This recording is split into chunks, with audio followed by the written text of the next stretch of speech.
We're live. This week, everybody, is a fun but also kind of a sad episode for Spicy and Dicey. I know all of you, my players, already know. If anybody cares or watches this ever online, any of the people that watch our stream ever, the little that there is, uh, our little boy Brian, our dog from being Harley, passed away this weekend. He was 13 to 14. We had him for 12 years. And he was a very good dog. He was here in the back of the stream most of every episode. Jade, Amalia, Octavius, they all met him. And anywho, sorry guys, I'm just, he was here all games, every game. So I thought it'd be appropriate to continue playing this week despite his passing. I was really lucky to have a dog like him.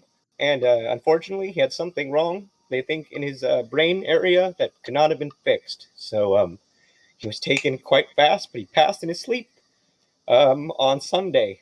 So I want to just say that at the beginning of this game to all my friends here and anybody online, and just to document this for myself, because I just want you guys and everybody here to know that I really love that dog. And Harley, if you want to just say anything before we start, and I'll clean myself up after the video, by the way.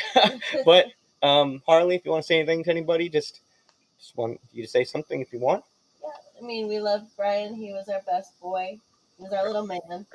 And I just want everybody to cheers to Brian. Yeah, just please. Slancha, Mazel Tov. Prost. And if you don't have a camera, it's fine. But obviously just have a drink. And more importantly, remember that I guess, unfortunately for the devil's trade here is that for the unconditional love of the pet, they take them away a little early. And unfortunately, that's just how it is. But as I've said on this channel before, the ultimate shortcut is kindness. And luckily, the only good thing that comes out of these moments are everybody being so kind. And that's really nice to see, because a lot of people liked and commented on stuff about him and they don't know him at all. So that's all I'm going to say, and stop being a little bit of a little emotional wreck here. But I'm trying to. He loved our games. He was like here for every stream. Yeah, so he knows all of your. He knows all your voices. And barking. Yeah, we won't miss the barking. I'll miss everything. So anywho, let's continue playing, and I'll try not to be so emotional the game, but let's have fun, because having you guys here really is a joy for me. Anywho, as much as some of you guys may want to be killed off, and maybe I'll do it, but anywho, I'm pretty angry.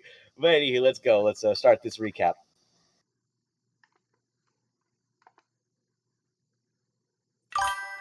Enjoy all the music and art. Where the storm that breaks the sky, lightning strikes as we fly. Through chaos and rubble, we'll make it through. This city's ours, and so are you.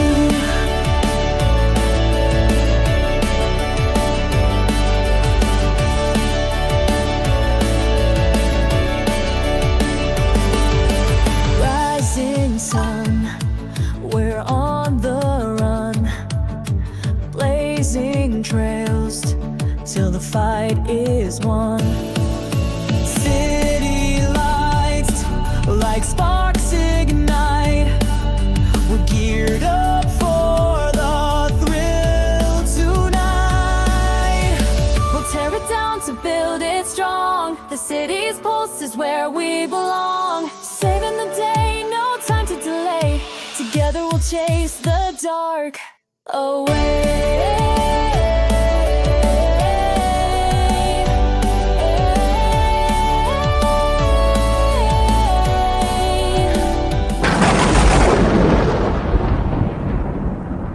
Last time on Spicy and Dicey, the Misfits of Malla had just defeated King Anon and left the caves in Goldfish. They arrived on the beach to find Paloma and the Kappa celebrating the newfound victory of Goldfish. Hades then prepared his rebel army and the Kappas to leave for Zahan, while the team rested for the night. The team discussed Astrom's change into one of the masters, and Pippa had a race with him and Wendeline in the water in a test of strength, which he won by a landslide. Later that night, Paloma and the Kappa led a musical celebration on the beach where all had a great time. Pippa then spoke with Astrum about him joining them in Zahan, as he knew that his time may be limited with the master inside of him. However, he did take a moment to get closer with Paloma again. Sakura and Pete then shared a drink of fizzy bubbly given to them by a lobster, and took some magic mushrooms and talked about her wish that she had given. Wendeline, however, came over to check on her, and then left to find Sirus after having a vision. Meanwhile, Halmon spoke with Hades about Belle's safety and what she would be doing moving forward after the war. Halmon then secured a wish to keep her alive from Hades. However, moments later, he was then prying Belle off of the peg leg of one of the kappas she tried to steal. Amalia took a moment to spend a romantic evening with Hades, as this might be their last moving forward before the war. Hades just rolled a nat 20 on giving me that D. I guess I chose the right god to worship. Summoned to the coves by a vision, Wendeline and Sirus then said goodbye to Lucifer, who left his body aloud back into the heavens from the All-Father. They then discussed the possibility of finding Cyrus's son when this was all over if they lived. On the other side of town, Clive had found a poster of the new mayor of Zon, which just happened to be Puff, the pink dragon soul and rival of Sett, which he told the team about and then gave Belle an upgrade on her crossbow. The team now sets off for Zahan to fight their foe Puff and find the last master. Now what will happen this week on? Wow, will you look at that? We got an upgrade, all 3D and shiz. Look at this. I used to be a cartoon. Now I got like, I'm like round in places and corners. I'm not sure if I like it. I'm scared, man. What if we're only new because it's the final arc, or we're all gonna die or go away soon or something? What do we do? Don't worry, man. Everything's gonna be okay. Don't stress about it. We're here. We look good. Have fun. We made friends. I guess you're right. Let's play this bitch. But only after we have a special report from our squirrel correspondents. We've all been through terrible things in our lives. Some have been through worse things than others. These are those squirrel stories. I remember that day. It was known as the Great Squirrel Massacre. I lost everybody I loved that day. I remember everything about it. Everybody I loved died. Killing themselves for what? Yes, this is where my wife passed, right on this bloody spot right here, right there, and she died. Jesus, thinking about it now is crazy. I heard that Buck charmed all the squirrels like a witch, like a real witch. And soon I'll have my revenge. Well, there you have it, folks. Squirrels who want revenge don't listen to any woman. Who charms you, squirrels? Good night, and good luck. All right. Jesus, I don't know. Pippa, it looks like you got some people coming your way. I don't know, but it seems like you got to watch out for the squirrels. That's something that's coming your way right away, it seems. But anywho, everybody, thank you for indulging in my little thing. Just to be clear, I do feel bad about it. Well, you did make No, a... you don't. One. I would hope you feel bad about it.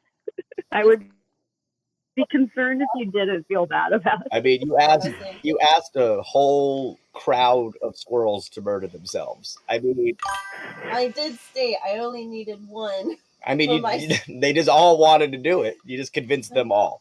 But all right, guys, let's continue right where we left off, where you guys were partying in Goldfish and you had all gone to sleep. You'd all taken a long rest, so all of you can, of course, take a long rest as you then prepare for the next morning, where Amalia's husband, Hades, who apparently rolled a nat 20 on giving you that D, even though you said you were going to put out for a week, so I don't know how he did it. I guess that was all in his mind. But you decided to teleport you guys straight to Zahan. So the next morning, you guys wake up on the ship, the Wolf, which belongs to Pippa's brother, Cal. Cal is, of course, petting, just to give Brian a little cameo here. Cal is petting, the large head of the white dog on the front of the ship. He's just kind of petting the dog head, and just goes, "Oh, he's a good boy. Who's a good boy?" He's like just scratching the large white dog head on the ship as you guys all wake up in the morning, coming from below deck. Of course, Hades is on deck waiting to teleport you guys to your next location of Zahan. However, you just have a little bit of time right now to finish up some things here in Goldfish that maybe you guys would like to get done. I'm going to start with you, Amalia. You're up here in the corner. Anything you want to do before you guys leave the ship? It could be something as easy as just eating breakfast, or anybody you want to talk to on the ship. You have Hades, the crew, your friends, anything at all. We can go into town too, or are we just on the ship? I mean, if you want to take a quick moment to go into town, we can just do a quick thing with you and me here. And what would you like to do? I mean, if you wanted to go do something real fast within like the hour, what would you like to do? If anything.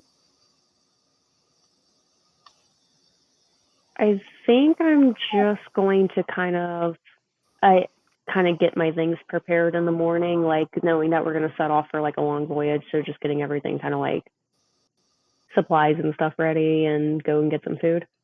All right. So you're kind of like, let's say like putting it, in your, let's say like there's like a trunk of stuff, obviously you've collected, you have your pack on you, everything. So you're getting ready in the morning. You were in the nice bedroom suite, obviously on the ship. So you were obviously in like the master's courtroom, or not courtroom, but you know what I'm saying? The ship, that's the word I'm looking for. You know what I'm talking Quarters. about. But, yeah. What's the word? Thank you. Yeah, the cabin, whatever. But anywho, so what else? And when I go to breakfast, I'm going to look for Astrum. Oh, okay. So Astrum, Amalia approaches you at breakfast. Astrum, I'm going to just say, for expediency's sake, buddy, you wake up, you stretch your arms, bro. You get up, you're wearing your little underpants like you usually wear in the morning, but but you get dressed instead. I don't know, unless you want to go out in your underpants. But I say you get dressed, I'm assuming, and Amalia sees you at breakfast. She approaches you. Hey, how's it going? Feeling all right? Feeling pretty good, all things considered. But glad to be here. Pretty excited to see where this journey's going to lead me. I mean, you haven't exploded from divine energy yet, so I suppose that's a good thing. I think it's really thanks to Halmon and Pippa. Can I do an Arcana check to just see, like, if I can, like, sense, like, any unstable energy from Astrum? Yes, you can. Give me an Arcana roll, please. Let's see what you get. 20. Ooh. Okay, you got a 20. It's a 9 with a plus 11. So as you're like feeling around, it's unknown magic to you, but you definitely are like, as you sense the magic inside of him with your strong magic, Amalia, you're definitely sensing, unfortunately for you, Astrum, this magic is completely unstable. She is really right. She, just like she sensed the first time, she's picking it up more now as she's kind of picked up on it already, Amalia. The magic inside of you, Astrum, is radiating with, like, once again, almost combustion. It's like as if every bit of inside you isn't used to it, Amalia. That's what you're reading from him. It's like it's not supposed to be there. It's like almost as if it's not. As I kind of sense this, I just like quietly observe, because like I don't want to freak him out, so I'm not gonna like show like my concern with it. But I am going to go find Clive. Okay. So I'll catch you later, Astrum. Sounds good. Catch you later. However, Astrum, I want you to give me a perception roll on Amalia. As she says, okay, I'll see you later, Astrum. Let's see if she's what you can read from her. So it's going to be insight or perception, either one you'd rather choose from what you're better at, I guess. Got a 20. Got a 20. You guys are both rolling 20s there. 14 plus 6. Okay, 2 20s in a row. Not nat 20s, dirty 20s, but it's okay. So after you sense that she's, well, hold on, Amalia. No, you turned away and walked away towards Clive. You've already done your walk away. Astrum, you pick up though that you definitely feel that Amalia was like, she's not telling you something. You're getting exactly what she gave you. She's not telling you something.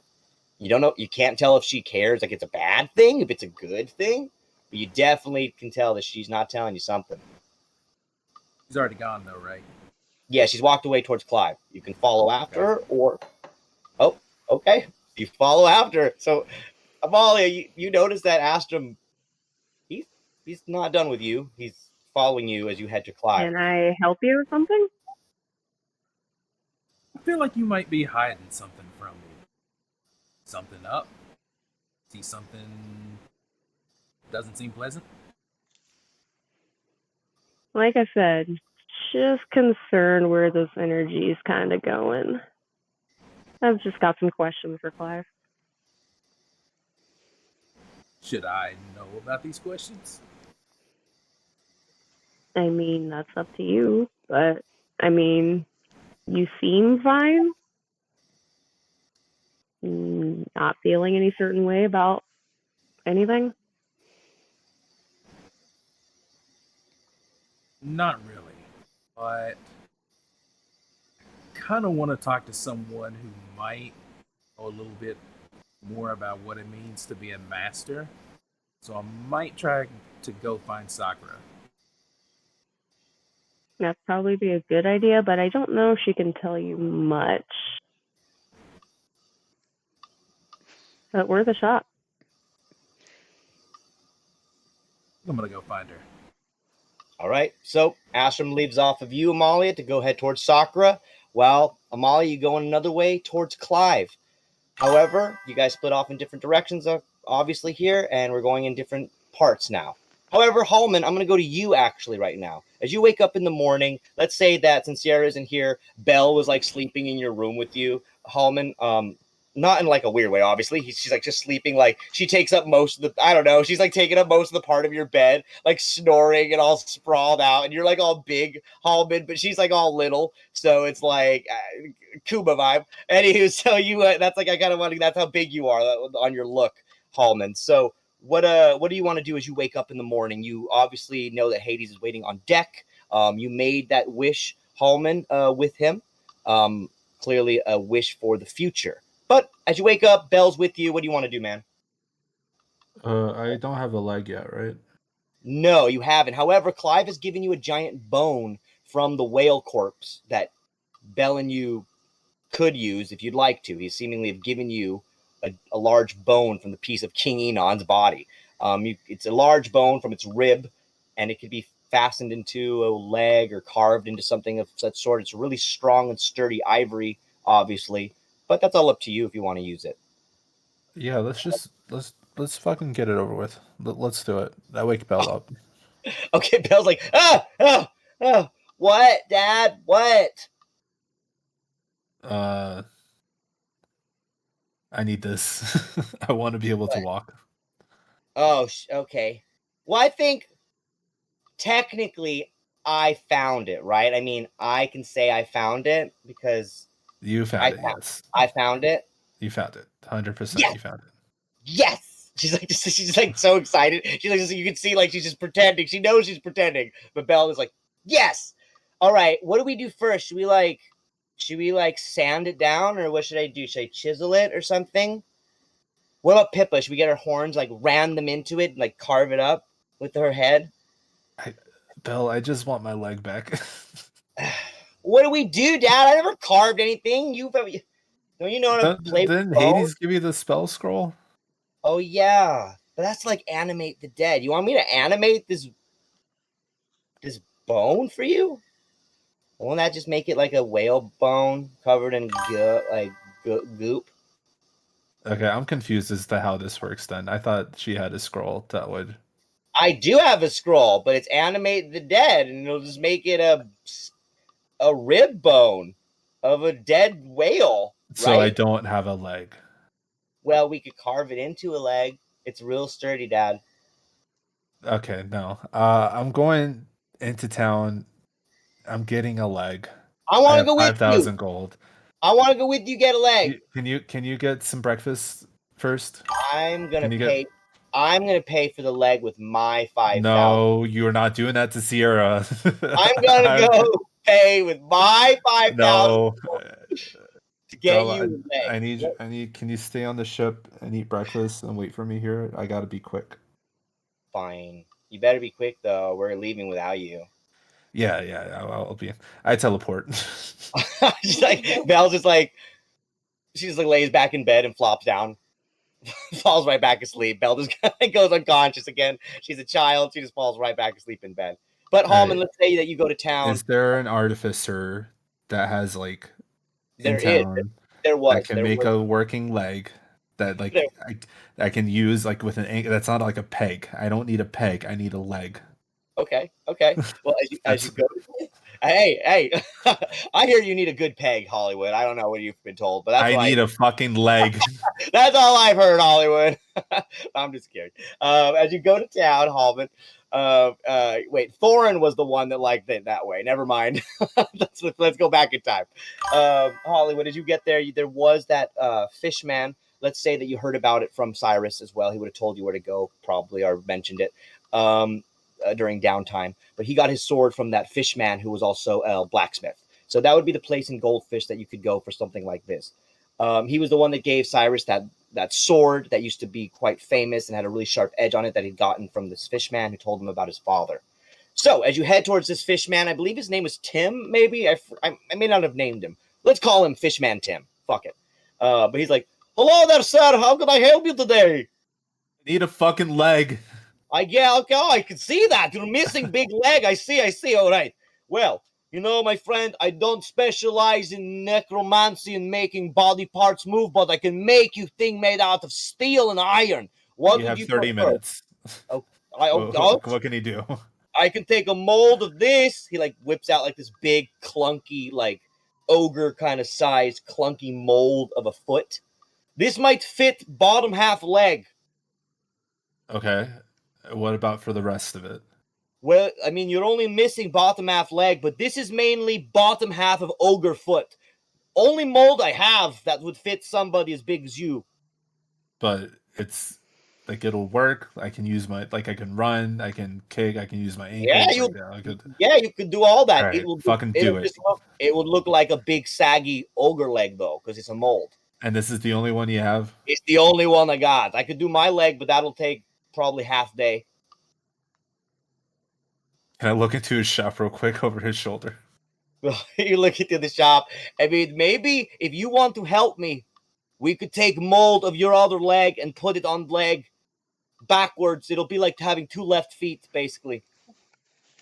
But you can flip it. Kind of. The mold will fit the foot that it is that foot, so your toes will look like matching of the other foot. But it'll be inverted. Like it'll look normal. Yeah, it'll look normal enough for you, big guy. Okay, will it be inverted? Will my leg be inverted from my current The leg one? won't be inverted, but toes might look like toes on other foot on same side. That's fine. All right, let's do it. How long do you need? Let's do this. I will charge you 3,000 gold for this because it's a mold cap, it's mold placement, and also I need to make pure iron to stay steady. Hey, if you can do this in 20 minutes, I'll give you 4. Oh, fuck yes, I'll do this. So he takes the 4,000 gold from you. You are left with 1,000 gold, and you manage to get a kind of giant mold on your leg, of course. This giant mold, however, is exactly of your leg, Halmon, but the foot is like, once again, like he said, it's like you have the same foot on 2 feet. But the leg fits fine, the works perfectly. It's a hard iron, and in fact, if you want to do any melee with this leg kind of attack, like kicking anybody, Halmon, you get advantage. It's really strong. It is sturdy as fuck. So, yeah. You know that scene in The Dark Knight Rises where Bruce Wayne like kicks the wall and like the bricks fall off? Yeah. That's what I'm picturing. Yeah, it's like the bionic crutch, the thing on his leg. Yeah. Boom. Yeah, exactly. The fishman guy's like, that's badass. That looks pretty badass. You did good, Tim. Thanks, man. You did good too. It looks good on you, even though the feet have same toes. I'm putting shoes on right now. All right. I wish I had feet. I'm a fish guy. I have like no feet. It's just web. So I appreciate good feet. Call me weird, but I got a feet thing. Get out of here, buddy. Get out of here. I'll talk to you later. Okay, Michael Kors. My last name is Tarantino. As you say, as he yells as you leave. But Halmon, you managed to get finally another half of your leg. It's one that works functioning fine, Halmon, and you get an advantage with melee kicks. So great job. You make your way back to the ship, I assume, Hollywood, and there you will see that Belle is indeed eating her breakfast. Hades kind of watches her from afar, and he looks to you, and he kind of giving you an acknowledgement, Halmon, as he remembers the conversation that you had to keep her safe come the final arc, no matter what happens to you. So, as we move on to Sakura, let's go to you, as it seems that Astrum wants to approach you for breakfast. So, Astrum, you see that Sakura is there. And don't worry, Pippa, Amalia, Clive, we'll get you guys in a second before we leave, and Wendeline, of course. We'll get you guys. I'm kind of going in a certain order. But Astrum, you go to Sakura right now. It seems like you have something to say to her. What do you want to say as you approach her? So Astrum walks up to her. He's like, Sakura, this is the pink-haired god I wanted to see. What is that supposed to mean? Don't inflate her ego like that. God damn it. Look, I ain't trying to be weird or nothing like that. I just wanted to ask you a few questions. Can we get some food first? Sure. What you in the mood for? I don't know. What is here? All right, so Sakura kind of leads you. Once again, Sakura's mind is on multiple things, usually the main one, food. So Sakura, as you head, of course, off to find like food at the beginning thing, you can tell that Astrum, I'm going to say that you can just tell Astrum, no perception here. She can tell that you want to ask, he wants to ask you something, Sakura, and he's coming at you a little differently. So you turn to the food, you can see that there's a basic spread. There's bread buns, honey buns, kind of, let's say like sushi kind of rolls and stuff like that, like a nice kind of seafoody, kind of Asian style spread for breakfast. There's some fruit, of course, and like punches and all this stuff. Sakura, you're led to like that area with Astrum. Gussie, the lizard man with the saxophone, he's there like, what's going on, Astrum? Pretty girl. Hey, get some breakfast in you. This stuff's real good. His kind of lizard tongue pops out, grabs one of like the sushi things, sucks it in. So Sakura, you got the breakfast thing now. What do you want to grab to eat? Everything. Okay. So, one of everything. you get like a sushi wrap. You get a honey bun. You get like a little bit of fruit on the plate. Astrum, do you want to eat anything too, or you're just watching Sakura kind of gorge? What are you doing?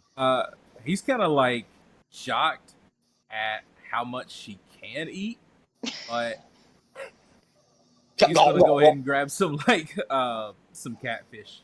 Too. Okay, so you just see some catfish there like that, some catfish right there on the plate. Eat it up. So Sakura.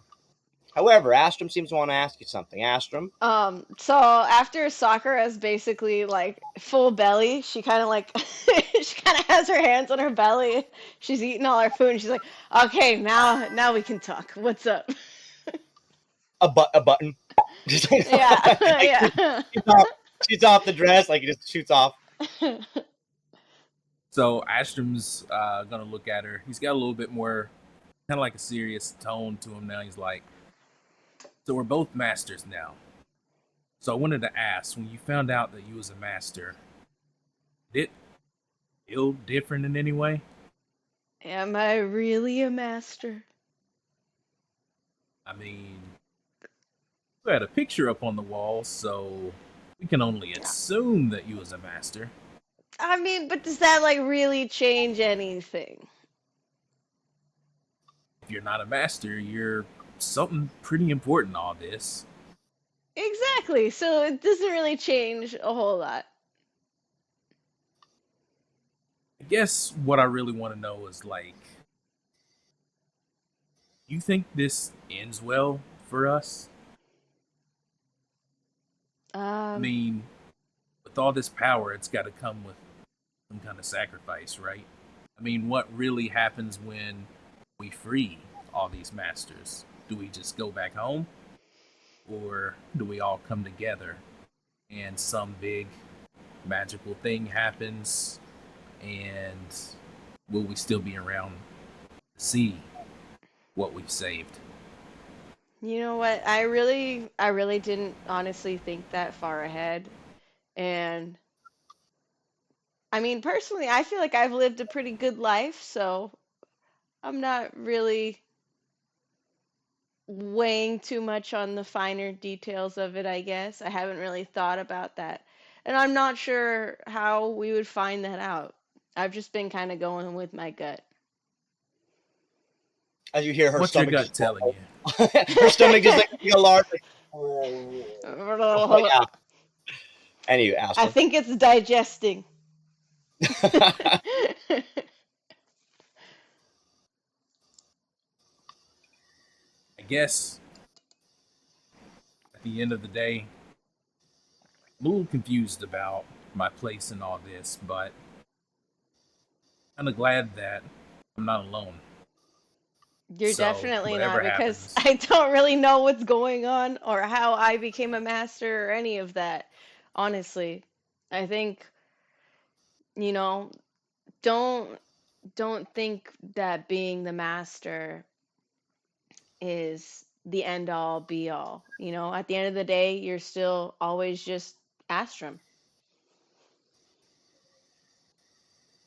Thank you. I think that makes sense. And at the end of the day, I'm glad you got my back. Just know I got However, yours too. However, Thank you. here as you guys talk for a quick second, I hate to interrupt you, but as you talk, I want you both need to give me a wisdom check here. A wisdom check. Then we're going to move on to Amalia and Clive, and then after that, Pippa and Wendeline. Okay, so not the greatest. It's a 13. Okay, 13 is not that bad. Astrum for you. You rolled another one, or what you got, my friend? Oh. Here we go. Coming. Oh, 6. So both of you not great here. So as you both kind of look at each other in this moment of like kinship and friendship, the magic inside of you, you both feel once again like a tingle of some sort inside, but it's hard to explain, as if once again it's like magnets touching. However, it's like a weird push and pull disconnect that you just can feel with your internal magic. You both can sense it, but once again, perhaps so faintly that you don't know what this means. However, Sakura, Okay, wait, hold on. I was gonna say, can I, at the end of our conversation, can we give a high five and then maybe that like changes something? hey, if you feel, I'm gonna say you felt it. If you're feeling a little tingle and you're just like, go to give him a high five to just see what happens, go for it. So if you give each other a high five on contact. Give me both an Arcana. Let's do an Arcana save here. An Arcana save, actually. This I is don't know how to interesting. do a save. I think it's just a roll, right? A check. Yeah, well, it's interesting your save there. Or I guess wisdom. Yeah, it'll be a wisdom save. You're right, Halmon. Oh, I did an Arcana check and I got Oh, you did 22. Okay, well, he did a wisdom save. I'll do a wisdom save for me, Jay, just because the Arcana check is what I need, unfortunately. Okay, let's do the wisdom save. I got a 17. 17. Okay, so Astrum, unfortunately, Sakura, you give him a high five, but Astrum, as she gives you a high five, boom! It's like you're hit with like a little bit of a blast from Sakura's magic from her hand, and it's as if the master magic inside you just gets swept up in something that even more powerful than yours. It's like Sakura's magic it's a magnet, and this magnet is pushing you away. So Sakura's magic, from what you can gather here, is different than yours. Her magic is, from what you can feel, vastly more powerful. Vastly. You can say it if you want, but Sakura, you can see by touching him, Astrum is blown back about 3 feet, 3 to 5 feet, Astrum, as you slide on the ship across the buffet. Whoa, I didn't know a high five could do that. I think Astrum's just kind of like, either you are incredibly much stronger than me and been like inching way more in the gym than I can, or something is terribly wrong. She got that Stassi strength, Stassi, the Stassi strength. I mean, I am also part, God, so there's that thing, possibly. True. I don't know if that makes a difference at all, but I don't know. Something definitely felt different about that, though. Well, as you guys stand there both, kind of once again, Sakura, you look at your own hands. And Sakura, I want you to take a moment, Jade. This is me implanting something in your brain, just for you to think about. You have immense power, and once again, you're completely always told about this. And also, now that he's approached you and says you're a master, you also know, Jade, though, however, that this was very different than whatever Astrum has. You also felt that. So once again, are you a master? Your original thought of asking him that was correct. Is this the same as his magic? So I'm going to leave you guys there. As we then go to, I'm going to actually jump Amalia and Clive. Give me 1 second. I'm actually going to go over to Pippa and Wendeline. Pippa, you wake up in the morning. What would you like to do? Pippa always stretches obnoxiously. She's gonna get up. Is there anyone in the room with me? No, you're by yourself, let's say. Okay, so I'm gonna hurry and get dressed, and I'm just gonna peek my head out and then see if I can hear anybody coming from either side of the hall. I'm going to say that you see that Sirus walks down the hallway. He's like, "Morning, Captain." Sirus! I'm gonna give him a bear hug. He takes it. He's like, "All right, let's go get some food." Cyrus heads up. He gets something to eat. Yeah, let's go. So Pippa, you go get something to eat as well. You join the rest of the crew. Is that all you want to do, Pippa? Anything else? Well, now that we're there, so everybody, who's all in the room now or in the kitchen? I would say everybody's on deck. Even Wendeline. Wendeline, let's say that you've also joined everybody on top of the deck. Clive, you're also on top of the deck. I'm just putting everybody there now. So Pippa, what would you like to do? I'm gonna grab like a little assortment of all the food, pour some coffee, and as I'm pouring the coffee, I'm gonna give a cup to Clive. Okay. So let's say Clive. Let's say Clive, Amalia. You see that Clive is next to Pippa. So that when you head over Amalia, you can see that Pippa's there next to Clive. So Pippa. Coffee. So Clive, Pippa turns to you. Oh yes, please.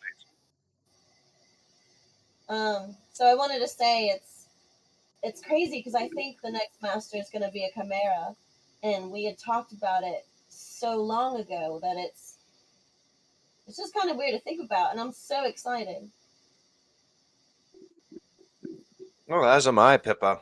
However, I'm curious if what was his name? I forget. If he has it as the chimera, that's a problem for all of us. The chimeras are nasty creatures. Are you talking about Puff? Oh, the one that was speaking to us by the orb. Oh, Halsworth. Mm-hmm. Halsworth, right. Sorry, I'm a little out of it. I don't really sleep anymore. I enter a sort of trance state. I was talking to someone last night. Anyway, that being said, you remember the... Oh, I meant, what was her name? Ah, Luna. He smacks his hand on the table, remembering. And just for comedic flavor, he accidentally fork chops Yeah, the fork across. There's like a fork. Yeah, you slam it. Pippa like startles, like. Oh. Yeah, it just falls down to Pete. Pete's like, ah! As Pete like looks as he's eating like some breakfast at the lands next to Pete, the monkey jumps. So Clive, you turn to Pippa as you guys talk. Yes. Pork chop aside. It was her name. You remember Luna from the camp of those undead creatures? I do. Well, Pippa, it turns out he leans back in his chair, then lights his cigar. This is my last run. Either I face Grimaldi and die, or destroy him, or go my separate ways in this land. But this is the final story for me. I'm to hand off my power to my pact to Luna. She's the next story walker. That is a lot to take in over coffee.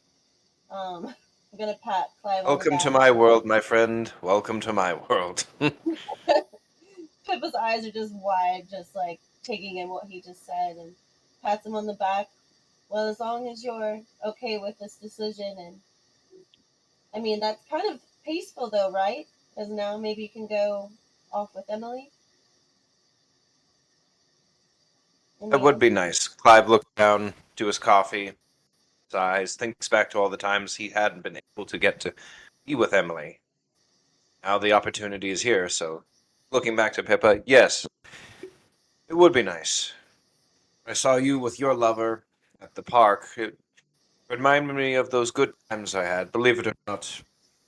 Emily and I did visit some theme parks in other worlds, so we had some couples moments. Well, when all this is over, you should get her and bring her to a Pippa Park, and then you guys can go to a little park again. Because you deserve it, you know, to be happy.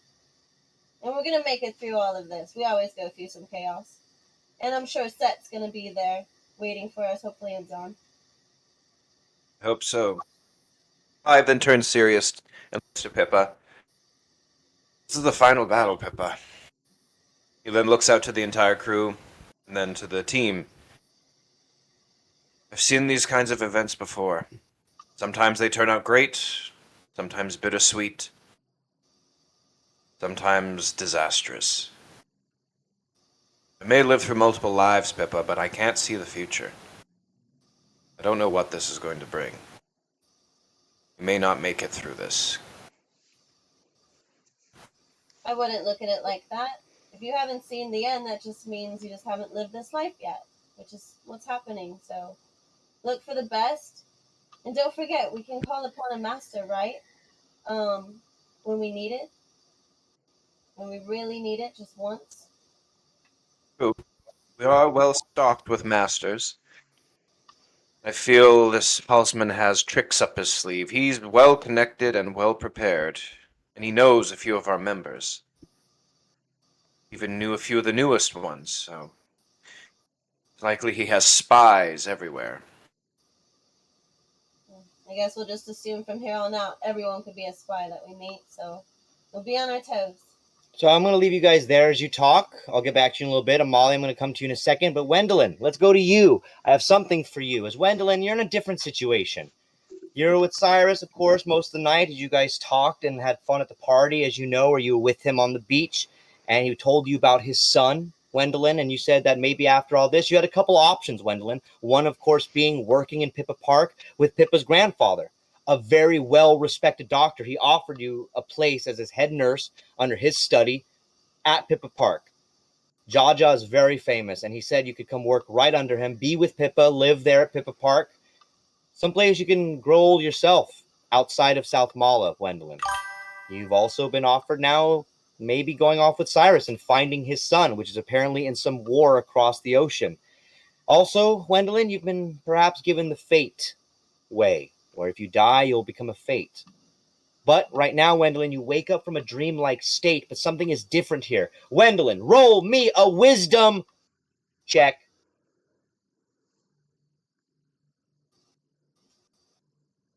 Don't worry, guys. We're going to get to the next stuff in a little bit, which is a little bit more action. Oh, Wendeline, no! So as you wake up for not once. The fuck? It's all Let's that get him work out of the way, I guess. The universe, like, I'm going to give her mommy muscles, but not good rolls. So as you roll unfortunate, you wake up in a deep breath, like you're having an anxiety attack, Wendeline. Unfortunately, you seem like you're like, like how I've been feeling about Brian lately. You've been feeling exactly like that with Wendeline, that deep, heavy breaths and your wisdom. You don't know what's going on.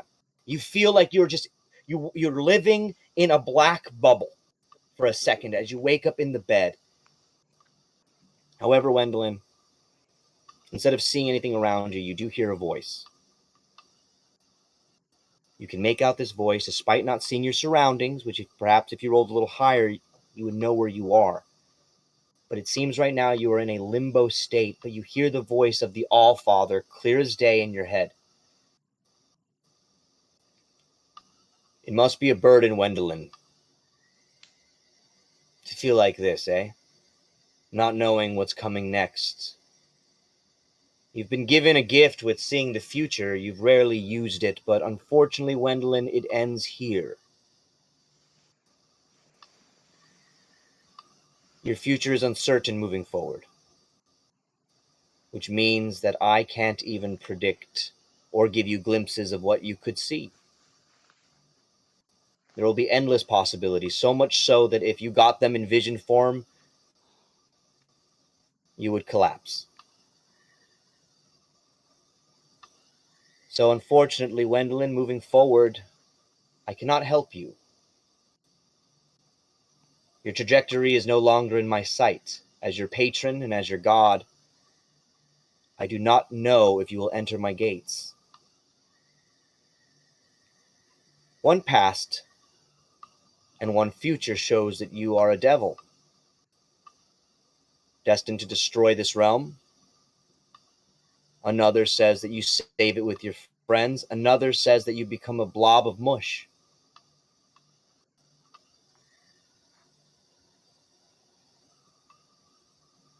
Sirus, just so you know, has one and only one outcome that he must have. I think you know what I'm about to tell you.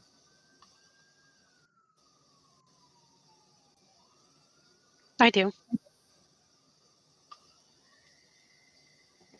Wendeline, you're going to want to save Sirus and help him. I don't recommend it.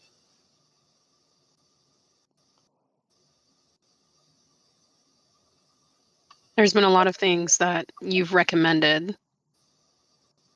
Can't really put a lot of faith in that anymore. Valid.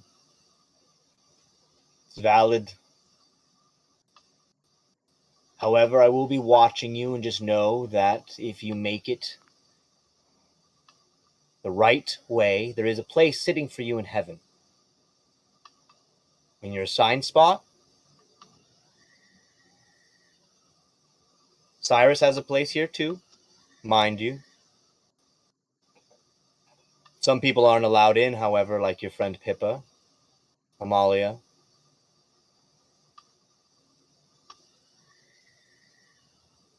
Who'd want to be in a place without them anyway? Be stuck in a place for eternity with a bunch of assholes? Sounds fun. Just the assholes who decide most of everybody's fate. But you could be that asshole. Maybe you are that asshole. Did you ever think about that, Wendeline?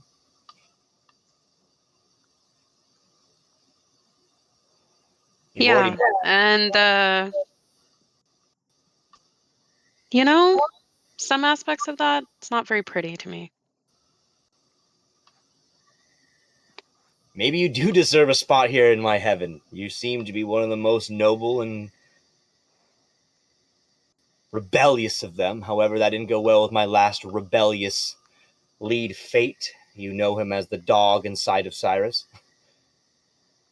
That's why I let him back, you know. But how's that going? Well, he's being a good boy for now.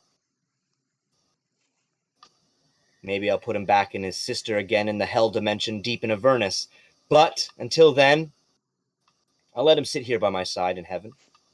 Again, a place that you could enter, be in a place of peaceful bliss. You could walk in the fields of reeds for forever, Wendeline, seeing the futures nobody gets to see. Even your friend Clive hasn't seen these futures.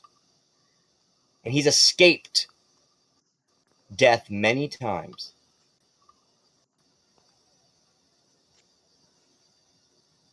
Just make sure Sirus does what he's supposed to do. And you'll know when the time comes, it will be my one vision I'll give you.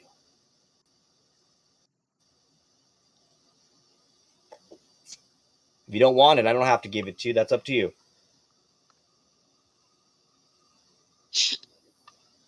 I'm laughing because I'm still wondering if I have a choice in that with you.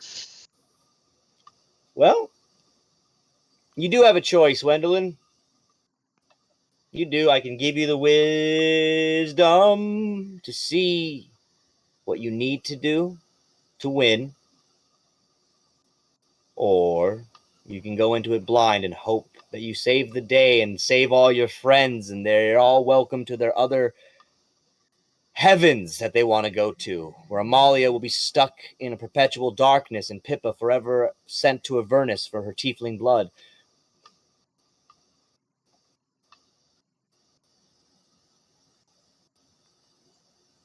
You want the vision or not?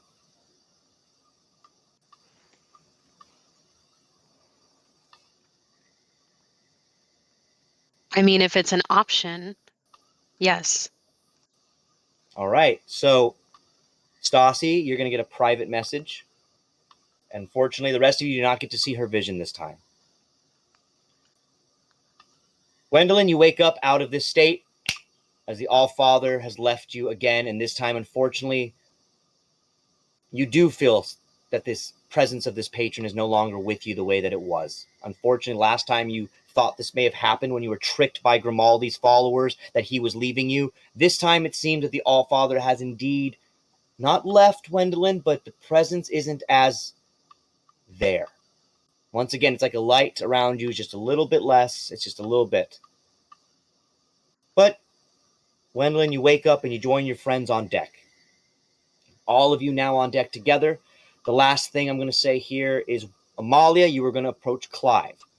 And once we do Amalia's little scene here, we're going to take our quick break. So this next act, when we get back, is going to be full of you and Zahan entering your new location. A little bit more action. Let's see if you guys can figure something out. But, Amalia, you approach Clive as Wendeline. You join the rest of your group, shaken out of your thing. I'm going to say Sirus sees you, Wendeline, and goes, are you okay? Yeah, just rough night sleeping. All right. Okay. He doesn't notice anything just because, let's say, Sirus is getting ready for the war. He's getting all of his stuff prepared, and he doesn't seem to notice, Wendeline, that you may be, he's not doing any perception checks. But, Amalia, you head over to Clive. As I approach Clive and see Pippa there, can I do an Arcana check on her, because Astrum also told me she had absorbed some of the energy, and kind of get a feel for it? Yeah, you can definitely do it on Pippa, for sure. I got a 22. 22. So you can feel that Pippa definitely has like an inkling. It's like as if she's just like has like just a little bit of the energy from Astrum, that same type of energy. You can even get a read of it, honestly, off of Halmon from deck too. Like you can read it a little bit off of him. However, you can see as he clunks in with his new like metal leg. You see like him from afar, Amalia. You can hear him, but also at the same time as Halmon's leg like hits the deck, you feel the magic also coming off him a little bit. However, it's not giving you the same energy as Astrum. It's as if like they've just been like, as if there's like a, it's like just a little bit of like, just a little bit on them, like a stain. Like just a little bit on them, but it's not affecting them. It's not in their body. They're not radiating the magic. They haven't absorbed it like he did. As I come up to Pippa and Clive, I just go, that's interesting. What? So on you and Halmon, I can feel that beast energy, but it's almost like static with you guys. Like it's not very potent. But when I saw Astrum earlier, I mean it's like radioactive, like it's unstable. Clive, you're here too, by the way. I don't think it's unstable. And Halmon, I'm going to actually say, Halmon, you can join them here at this point too as you walk close to them. So Halmon, I'm going to say you join them. So Amalia, Halmon, Pippa, Clive. Amalia's just said that she's feeling the large radiating energy off of Astrum. However, not off of you, Halmon, and Pippa. I know you're a little concerned, but I heard everything. Me and Pippa heard it all. Like, he's fine. Yeah, that's the weird part. It's not adding up. That amount of energy is just rolling the hell off of him in waves. Like, it makes no sense that he's perfectly fine. Well, it makes sense that we're like staticky and we were just used. But I don't know, maybe we could do like some sort of tests or something. I don't know. Can Clive roll an Arcana to discern what's going on with? Yes. Yeah, you can. Yes, you can. Yes, you can, Clive. So, Clive, you're probably the most learned in magic out of everybody in this group. You definitely, as you know, have advantage in high Arcana stuff. So, let's say Halmon, Pippa, Amalia, you guys all look over at Astrum as he's over there by Sakura at this moment in time. And you all look over to try to sense, as Clive, you're sensing off his Arcana. Give me a roll there, Clive. Obviously, we'll jump ahead of this guy to get through this. But, Clive, what you roll? 21. 21. Okay, so Clive, you definitely are sensing that Astrum's once again. You're sensing exactly what Amalia is talking about. Pippa and Halmon, you're not getting the same vibe. Halmon, you have magic attributes as well, so you're feeling something. I'm going to just say to you, Halmon. But Clive, you're reading exactly what Amalia was giving to you, and with your Arcana check here, Clive, you're basically assessing that Astrum is a bomb. Different, however, than something like Gale and all that stuff in boulders and all that type of stuff, but it's a similar thing to a bomb. Basically, a bomb of magic. If released, it is way too much for his body, Clive. Clive leans back with a sigh, taking one long puff of his cigar, then taking it out. And just to be clear, Astrum is there as well, or is he just on the other side of the table? Astrum's on the other side of the ship, the deck right now, next to Sakura. They're not next to you All right. four. Okay, yeah. So he speaks to Pippa, Amalia, and Halmon. I want everyone to remain calm after what I'm about to say. No, this is going to be Is that great. clear? Okay. I've seen this before in some other worlds I've visited. Astrum has absorbed enough power. He's essentially a bomb. A time bomb, but a magical bomb. Should that power be released, it'll be a shockwave of magic and explosion of energy like no other. The amount of As power Clive that he says, this absorbed AI from the master was... I'm surprised that a mortal could take it so greatly. His body should be in shreds at this point. As Clive says this, I kind of turn to Halmon and go, I told you so. I told you I felt something weird. I'm not saying it's not weird. He literally absorbed magic from a god. I think it was too much for him to hold on to. But me and Pippa were able to stabilize him. If he's a bomb, he's not going to go off yet. All right. Hey, it's like hey, Astrum. Auction. It's not time, but chemical. It's like alchemist's fire. You have two unstable components inside, but they're kept separate. As long as Astrum is stabilized, those components won't mix. But I don't know what the combustion to cause Astrum to go explosive would be. But as long as we avoid that, it won't go off like an Probably arcane just has to not die, right?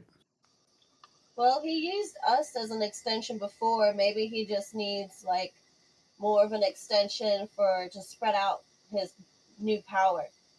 Like, Hey, Clive. Do you think Yes. Sakura could absorb his power? Like how Halmon and Pippa did? No. you mean like how Sett She's did? powerful. Yeah, she's powerful. You saw she just knocked his ass over. She's already has so much in her.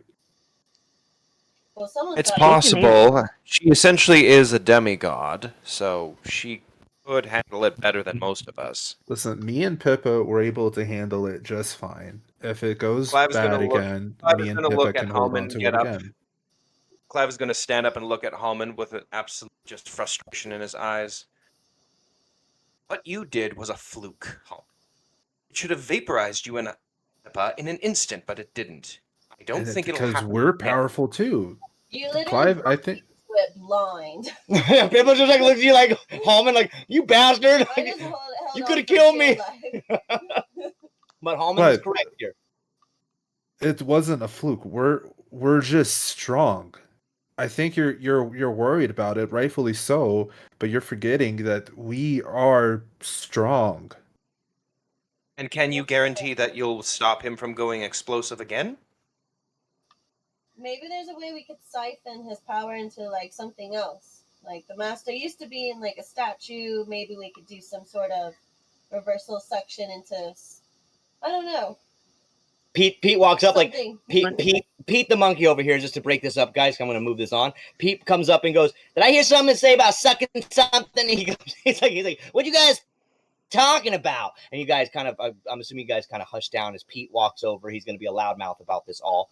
And as he does this, though, you guys are all interrupted. So unfortunately, you guys have just made a major breakthrough. Halmon, Pippa, Amalia, and Clive. You definitely are seeing that your friend is a radiating bomb. If he is going to explode, like Clive thinks, maybe. If Halmon is correct and he has been stabilized, also a possibility. However, Hades interrupts all of you and says, "All right, team. Our army is getting ready. The Kappas, I and Cal, and the Drow rebels will be in Zon in 2 days. Hopefully that gives your team enough time to find the other master, free them, and before the armies arrive and we have to go to war, we can use the master's strength to stop them. If you've already released 3, he looks to Astrum, and we have a shot. The 4th will make it even better. If we can't get the 4th, who knows? However, if the mayor in Zon is who you say it is, well, we will have a tough time. I remember what he did to your friends, well, what he did to her body in the Underpole. And I'm sorry about inviting you guys all down there and him having to go through that. But I remember Jessa's corpse. I remember her passing to the underworld. And I remember her being shredded in half by that monster. And if he indeed is a dragon's soul like Sett, then you need to watch out. But I will teleport you to a known location where I have an inn. The inn here apparently is a high-up who might know where Puff is and how to get in there. If you can figure out what they're doing at this location, I guarantee you it's something shady. Find out what they're doing there and where it is going. That is where Puff will be, and if you can figure it out, I'm sure we can get to the master. He looks to Clive, Pippa, Amalia. I trust you to figure this out and to find where the last master is being held. So, all of you. I think we can I say something real quick? Yes. Before we go, we all need to agree right now that this necklace is more important than each individual person. If we're trying to get the master and I fall for some reason, secure the necklace first. And so on and so forth. The next person, if they fall, secure the necklace first. We need to play hot potato with it. Belle goes, Dad, can I hold the necklace? I can go invisible. No. Dad! she gets like immediately like, fuck you. Like goodbye, but Belle, you just got a long range weapon. We need you providing cover fire. It needs to be everyone else. You need to be the last resort, Belle. She goes, okay. Hades looks to Halmon, agrees, looks back to the group. All right, let us go to Zon. He snaps his fingers, and all of you are immediately teleported with a great teleportation spell, a godly one, so he's obviously able to do it with the whole group. You are all teleported to the city of Zahan.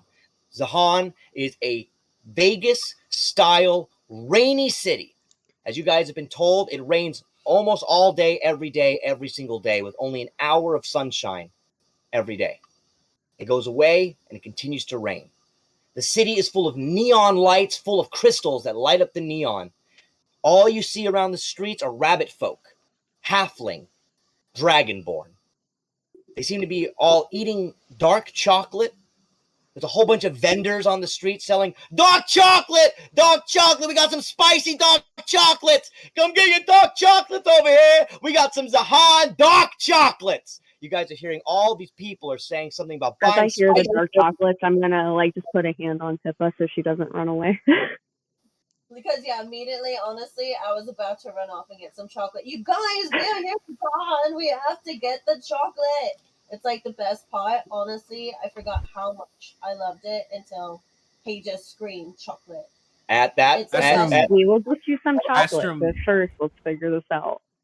Astrum can't pass up the opportunity to put up his hand and say, y'all already got dark chocolate. Pete, this one is spice. And Pete walks up with his white fur and goes, Sakura is trying to slowly slip away behind everybody to get the dark chocolate. All right. So Clive then puts a hand on Sakura and says, no. So at this moment, I'm going to take a break here, guys. We're going to go into our break, but we're going to come back right here. Get ready to roll some Arcana checks, everybody, and get ready for a fight ahead. So we're going to go into our break. Please enjoy the new art, the new music, everybody, and we will be right back.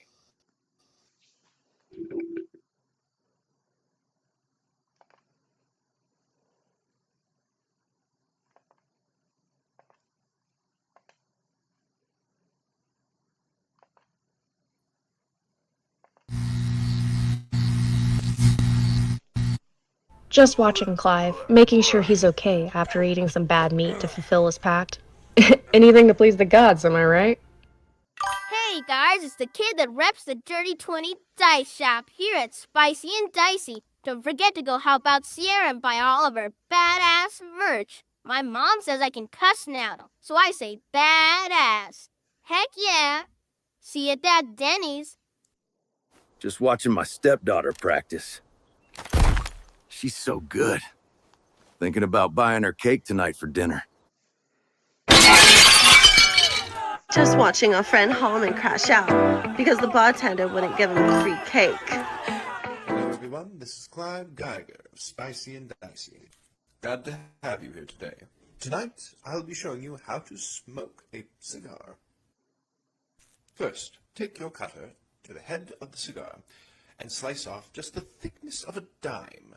Next, take your fire source, in this case a butane lighter for ease of access, to the foot of the cigar, above the flame, so gently. Puff a few times, but do not inhale the smoke, breathing out a few of the flames, indicating that your cigar is well lit.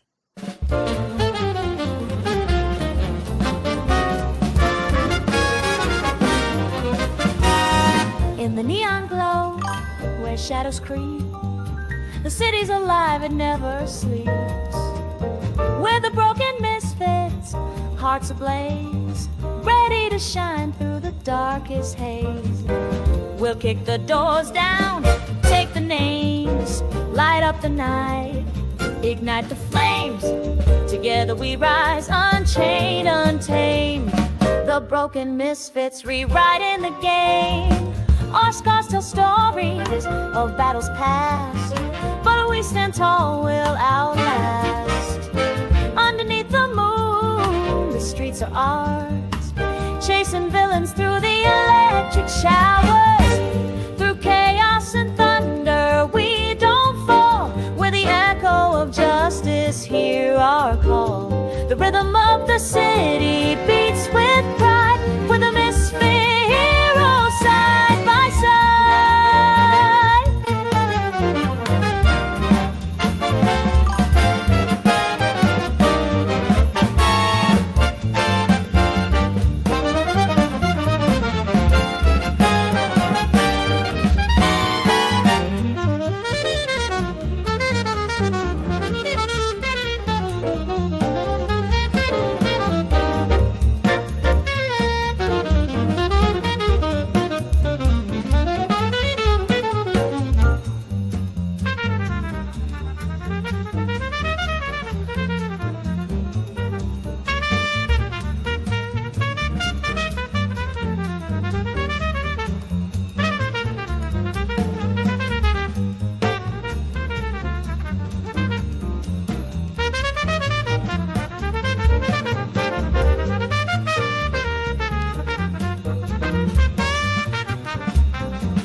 Kick the doors down, take the names, light up the night.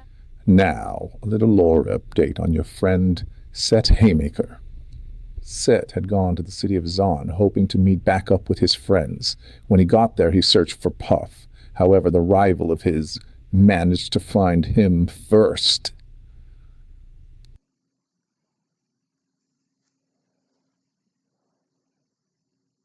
Oh, what has happened to our good friend Sett? Apparently, Sett made it to the city of Zahan before the rest of you all, and it seems that he was found by the enemy Puff.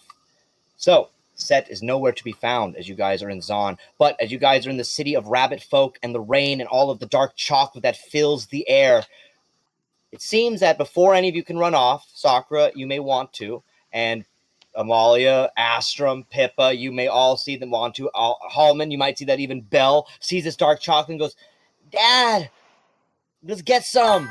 I want some. Can I get some dark chocolate? Unfortunately here, you are interrupted by a voice, by a white rabbit who approaches you guys in a red suit. The white rabbit goes, Hello there! So, are you the ones they sent for the rooms? They said that some drow called and said that there was going to be a party coming that I'm supposed to escort back to my manor. The name's Raj. You guys can see that Raj is definitely a Haragon, a rabbit folk. He smokes a little bit as he sees you guys. All the dark chocolate is being sold behind him. And he looks back at it and goes, "You see that dark chocolate? I run that business. But I told the folks that called me that I'd put you guys up in a nice spot. So, let me lead you back to Raj's place, all right? Which one here was Amalia? Then Amalia here. All right, so you're a queen, I hear, right? Something like that. All right. Good. Because I don't let anybody just come to my place, all right? Like, you got to be royalty or above. You understand? I'm Raj of Raj's Dark Chocolates. You know how big we are here in Zahan? I want everybody to give me an insight roll. If you can. If you want. I mean, I would like you all to. But if you will, please all give me an insight. I have a passive of 19. Okay, that works. Passive 11. Better than what I rolled. Not good. 14. If any of you have a passive above a 17. I got a 12. Okay, 12. Wendeline, okay. Wendy and Sakura. You guys can tell that this rabbit, he's sketchy as fuck. He's sus. I'm gonna look at him and be like, so can you get our queen here some a complimentary package of dark chocolate? Oh, I mean, yeah. I can get her all the dark chocolate. I can get your whole team as much dark chocolate as you want. Now, Pippa, I need you, however, here. Hold on, Amalia. Pippa, I need you to give me a history check here. Oh, jeez. As this rabbit looks to you, Sakura, and you see a little wink in his eye, and Sakura and Wendeline, you can just tell that this wink is just off. There's just something off about his little... He's looking at you guys. He holds out the bars of chocolates. I got an 11. Unfortunately, Pippa, all you remember, we're going to cut to a little Pippa flashback. Pippa, you remember being when you were the little girl in Zahan. You guys all know that Pippa used to love to come here. She came here all the time as a kid. This is where she saw Sett fighting in the cages when he was a child and she was a child, throwing the coins at him.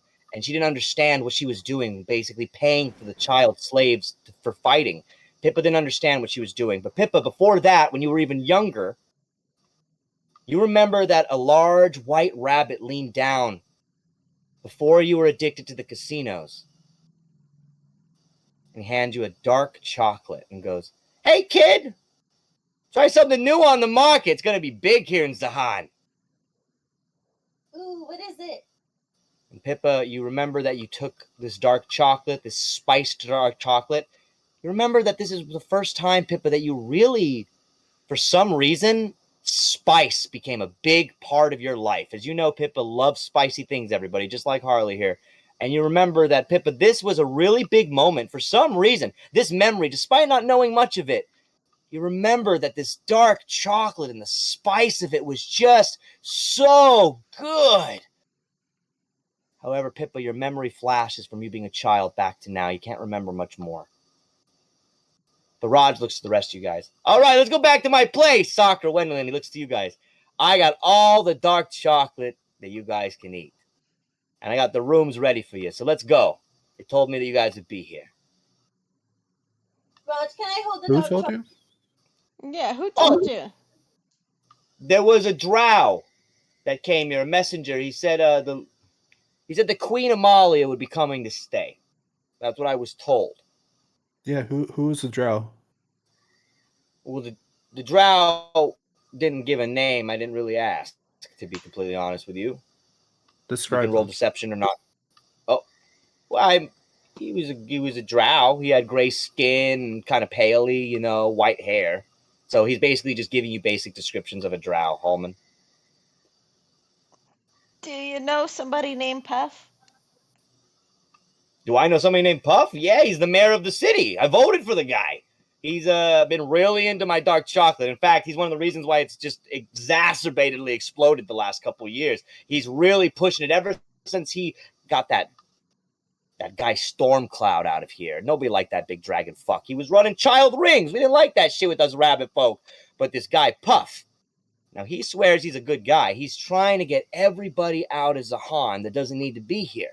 He just says that if we eat our dark chocolate and we go watch his shows, everyone's going to have a good time. Who doesn't want a good time eating dark chocolate? Am I right? Why is it so important that you eat the dark chocolate, though? How about we talk about that back at the place where you guys have already rented your rooms? Everybody's waiting for you guys there. I told them a queen is coming. Come with Raj. Come on. What was waiting? We got a couple workers at the casino that I run. It's called Raj's place. We make the chocolate in the basement there. It's kind of our head of operations. But look, if Queen Amalia was told by the drow that she's coming here, then we were told not to tell anybody about this. It said it was supposed to be top secret that she's here. You know what I mean? I appreciate your discretion. And then I look at Pippa as I hear casino and just like, don't do it. I know. I was looking at Pippa too when I heard casino. So, Clive, to say something. Oh, sure, Clive, go for it. Clive is actually going to speak to both Amalia and Pippa telepathically. The dark chocolate. Now that Puff's backing him up, this is... Forgive me if I sound paranoid, but I've seen something like this before in another life. Cult behavior. Special type of food that is spiked. And then they go to a great presentation, and everyone is all right. I fear the dark chocolate may be spiked with something very bad. Pippa, I'm going to have you here, as you hear this in your head from Clive. I'm going to give you one more wisdom roll, Pippa. We know Pippa isn't great at these guys. She rolls good on charisma, but not great on the rest. Halmon, by the way, you're asking the right questions, just so you know, buddy. She's rolling. Can I whisper to Belle, put the ring on, go ahead, see what's up there, and as we're going, come back and tell me what's over there? Like, what do you mean? Like where? Like in the casino? Like for her to explore the casino, or to Go see who's waiting for us at the casino. Oh, okay. So Belle looks to you and goes, "All right." So I'm gonna just roll a quick d20 since I don't have her thing open. I'm gonna roll it to see if she puts on the ring. Of course, she has advantage on this. I want to just see if anybody notices her do this. Okay, that's a 15. That's still pretty good. And then I gave her that's a nat 1. So I'm gonna have Belle put on the ring. Halmon, you see that Raj notices this, but I'm gonna say that Raj just sees a little kid putting on a ring, and she just goes invisible. He goes, "Oh, where'd the little one go? Is she all right? Little one, you want some chocolate? She better not be stealing any chocolate." You think the little one's gonna steal some chocolate? You think she's gonna steal it? I don't know what you're talking about. The little girl that was next to you, I saw just disappeared. What little girl? She's just shy. I'm sorry. Shut the fuck up, Amalia. God damn it. Oh, it's all right. As long as she doesn't steal my chocolate. That's all that I care about. Little girl, I don't care if you want to play ghost. Just don't steal the chocolate. He gets kind of aggressive as he yells. Pippa, what did you roll? A wisdom check, right? Wisdom check, yes. 17. 17. So Pippa, as you think about this and you think about what Clive just said about the spiked chocolate, you realize, Pippa, your whole life, every time you visited this place, you ate this chocolate. And this is the time, every time you were here, you realized you were more and more addicted to spicy foods. You were more and more addicted to gambling. You were more and more addicted to going to watch the other kids fight and throw coins at them every time you were eating this dark chocolate. Is Clive right? But let's move on as Belle then runs off. Halmon, as she runs off invisible, Belle happens to see at the casino just some regular guards. Casual rabbits that seem to be wearing poker player gear, a bartender. There's a couple young rabbits in there. They seem a little bit too young to be working a casino, but they're working it like blackjack. And in fact, as you guys are all led to this place, Belle kind of runs up to you, Halmon, and she whispers to you, "Looks fine. Looks like a casino." All right, if anything happens, get ready to jump on my shoulder and start shooting, okay? Got it, Dad. Should I take it off or should I leave it on? No, leave it on. Okay. So she leaves it on. You guys are all brought by Raj, despite being suspicious of him. Sakura, Wendeline. He leads you into this kind of, as you can see now, I've opened up the map in the game. So if you guys want to go open up your map board, if you can access it, I did open it up and I'll pull it up here on the screen for you guys as well. As you guys see on the screen there, you guys have all entered this beginning entrance of this kind of small but very classy neon light full of crystals lined casino called Raj's Place. As you enter, Raj kind of enters the doorway. He goes, "Welcome! You can stay in your rooms. As you can see, we have a whole bunch of rooms here in the front that you guys can stay in. This is the block that was rented off by the drow for you.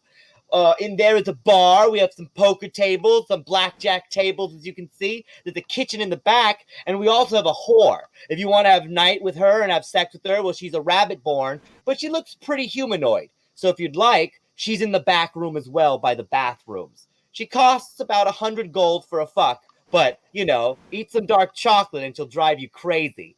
She's a little furry in some areas, but if you're into it, she'll do stuff. Also, my wife Jessica is in the back room. She's half rabbit-born, half elven.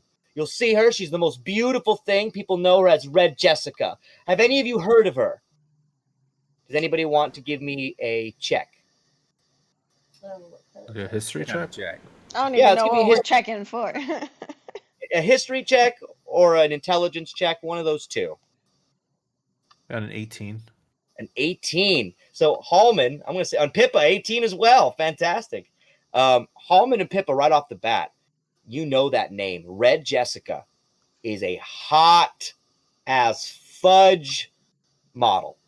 She is fucking gorgeous. She is known for her porcelain skin, her red hair, her tight red dress, her little kind of half rabbit ears that seem to be poking out at the top of the red. But Pippa, Halmon, you guys have seen pinups of her for a long time. She's been around for a minute. And nothing in here is like seems suspicious at all. Well, you just got in there. What would you like to do? You can definitely investigate. You guys have all entered there. Clive, Wendeline, Sakura, anything like that. You guys Can can I all do investigate. an investigative check? I have a passive of a 19. Yeah, I'll do investigation of passive. So as you enter, all of you together, Raj is going to then leave you guys and go to the back room to go be with Red Jessica, his wife. Sakura, let's say then you take the lead. You go first. You go into the doorway. I'm going to move all of you into this front room. Sakura, as you're going to take an investigation, you said you have a passive 19? Mm-hmm. Okay. As you can see, Sakura, the room looks just like normal workers. Halmon, you're there as well. Clive as well. I'm going to say that Clive, Pippa, Amalia, and Sakura are here up in the front. Halmon, you're not far behind them. But Sakura, right now you can just make out with your passive 19 that everything seems normal except one of the rabbit teens, specifically the rabbit boy in the corner, Sakura. You can see he seems to be scared as hell. Can I go to the rabbit boy in the corner? Yes, you can. What would you like to say to him? You go walk him, and you guys see that Sakura clocks something. Sakura seems to make a beeline straight for the rabbit boy. What would you like to do, Sakura? I'm just gonna say, hey, how's it going? The rabbit boy looks to you. He goes, shh, shh, shh. What are you guys doing here? You got to get out of here right now. Right now. Why? He leans in. Sakura, I need you right here, though, to give me a stealth roll, please. Just for a second. as we're gonna move on here really fast, guys. It's gonna escalate. Oh my gosh. Okay, okay. Where's my stealth? Please. Okay, I got a 17. Okay, so you lean in and you see that none of the other workers seem to notice. The rest of your party watches Sakura from afar as she is in. Sakura, the boy leans in and goes, "They are drugging everyone. He's on both sides. You need to go." Where should we go? Get out of here. If you can, get to the kitchen. There's a way out through the bottom that will lead you to the stadium. Get to the kitchen. I'm with Hades. I work for Hades. I'm gonna grab the rabbit boy and run to the kitchen. Okay, so as Sakura makes this drastic movement, Sakura is going to grab the rabbit boy and immediately beeline to the kitchen. The rest of the workers, unfortunately, take this as, fuck! They're on to us! As all the rabbit folk in this casino then pull out weapons ready to fight. Sakura has started initiative right off the bat. All of you, please give me an initiative roll. As Sakura, you have started this initiative roll, and all of them have then decided to attack you guys as you grab this rabbit boy. The rabbit boy is shaking like crazy. Don't worry, I'll put you all in a second as we start this fight. I got a 3. Sirus, let's give him just a 2 because he's not here. Wendeline, what about you, my dear? Sorry, what? Give me initiative, please. Sorry, I know you stepped away for a second. 16. Good job. All right, guys. So as you go right into this battle, this is a hard one, guys. There's all these Haragons and everybody come right at you. It seems that Astrum, you actually are up first out of everybody. You're in the back, though, Astrum. What do you want to do as you're going to go straight into this fight that Sakura seemingly put you into? Something is up with this place. You go straight into battle. So give me a kind of like a description of my whereabouts, like what's around me, who's aware of what. Well, right now, all the Haragons are looking at the whole party. So they're aware of all of you. You guys are all standing there in a group, as you can see in the opening. Astrum, it seems that you're a little He bit has far. a map open right now, too. Oh, yeah, the map is open, Astrum, if you do want to see it on the thing here, or if you can access it on the D&D Beyond app. I know sometimes for you, Red Fox, I'm not sure how your stuff works, but if you can open it, please do. I'm looking at the map. Oh, yeah, well, there you go. See it. Yeah, there you go. So you're in the back by the bedrooms. So they saw Sakura snatch the kid and run, right? Yeah, but they all went into initiative, yeah, so they don't give a fuck about that. She's got the kid with them, and she's about to belt there. They just took that originally, her grabbing him, as a sign of aggression. She's on to something. They're all attacking. Okay. All those people you can hit, every single one of them, except for the rabbit boy Sakura's holding. Okay, I think the Astrum is going to go to the nearest enemy that he can reach, and he's just going to put him to sleep. Okay, you're going to put him to sleep? Yeah. I can use a sleep spell on him. Okay, so you're going to go to that rabbit worker. I think he has to do it's a wisdom save, correct? I believe, for the sleep spell. That is a Haragon Brawler. I think I have to make a certain save there. Ooh, he did not say. That's a 5. So he definitely falls asleep immediately. You go up to him, ask him, what do you want to do? So he's already asleep right now? Yeah. I mean, do you want to say something to him? I mean, he just ran up to him. Nah, he's just straight up going to put him to sleep because he already knows it's about to get real from here. Okay, so you sleep on him. You ran up to him. Boom. Great job, Astrum. He's immediately fallen. So for the next turn, until he makes another save to wake up, he is immediately fallen asleep. This large brawler just boom. He hits like the poker table and falls as he starts snoring. So Astrum, great job. That's great. Anything else you want to do, Astrum? Do you have a bonus action? Anything? You're good? I'm good. Okay, Amalia, you're up next. Okay, so he's already put down one of the rabbit workers. We just have that one rabbit worker, and then the bartender and the 2 rabbit other boys. plus the rabbit in the Okay. So kitchen. the kid. Okay. The teens are against you. Just the boy is on your side. Oh, okay. I am going to. I'm trying to decide which one I want to target here. I am going to go ahead and cast Bend Blood.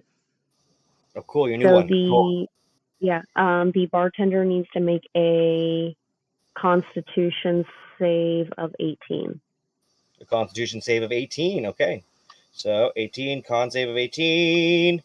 Nope, 16. So he can't. I'm assuming you can control his body with the blood bet, correct? Yeah. So essentially, I just hold up my hand, and then as I do this, the bartender can just feel his blood moving his limbs, and basically, I just have him start pouring a drink. And then after he's done pouring the drink, I have him walk over towards me and hand it to me as I make him go sit down at the table, and then just have him stay there.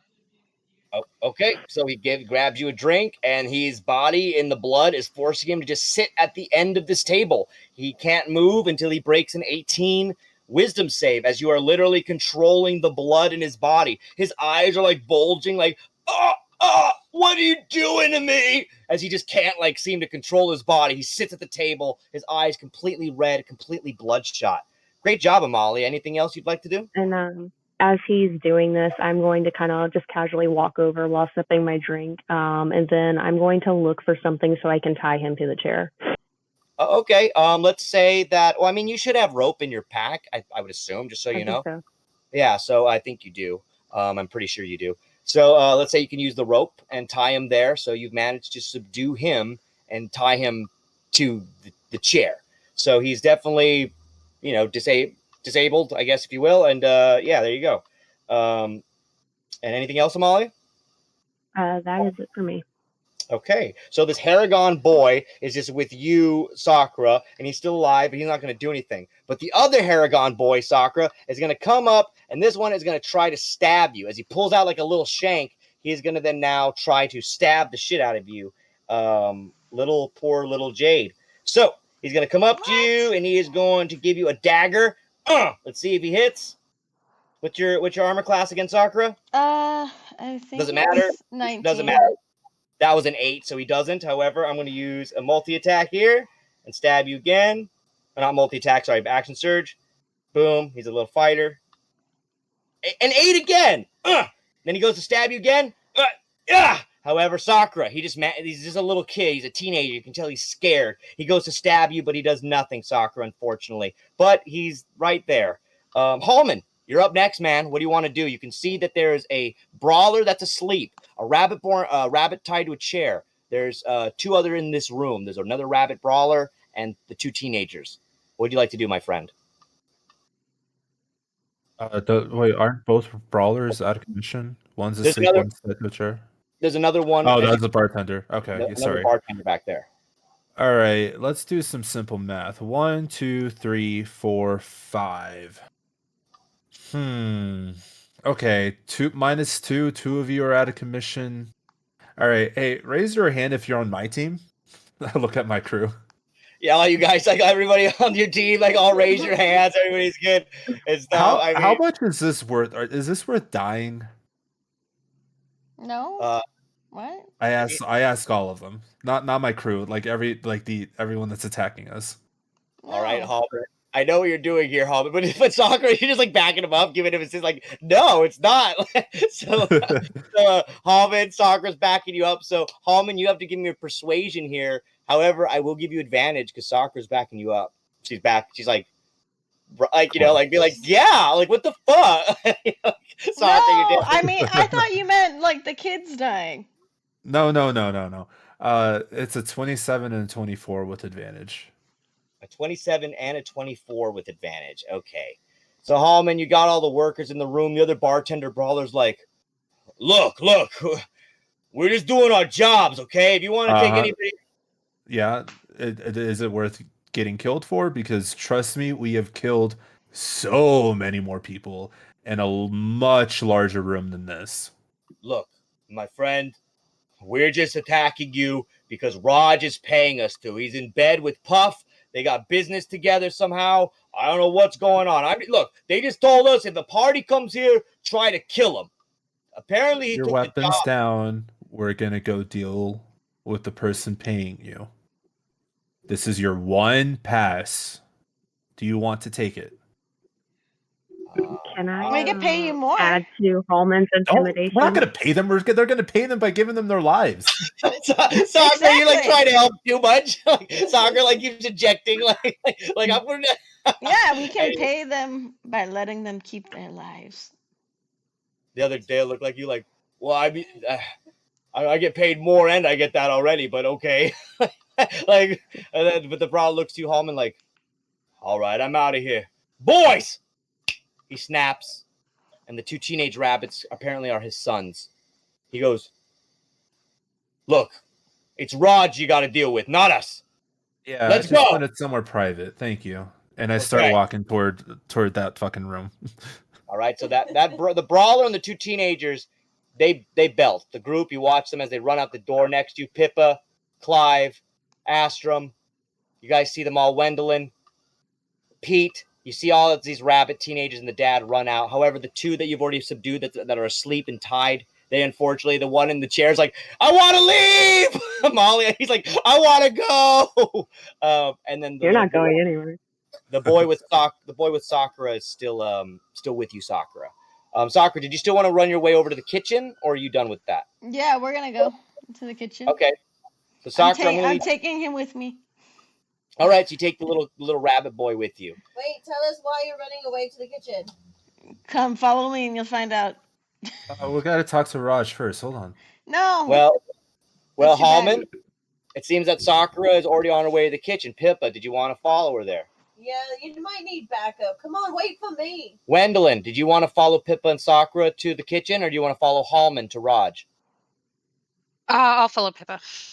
Okay, Pippa. So, Wendeline, you're going to join Pippa as you run this way. What about Clive and Amalia and Astrum? Do you guys want to follow Halmon, or do you want to follow Pippa and Sakura? Going with Halmon.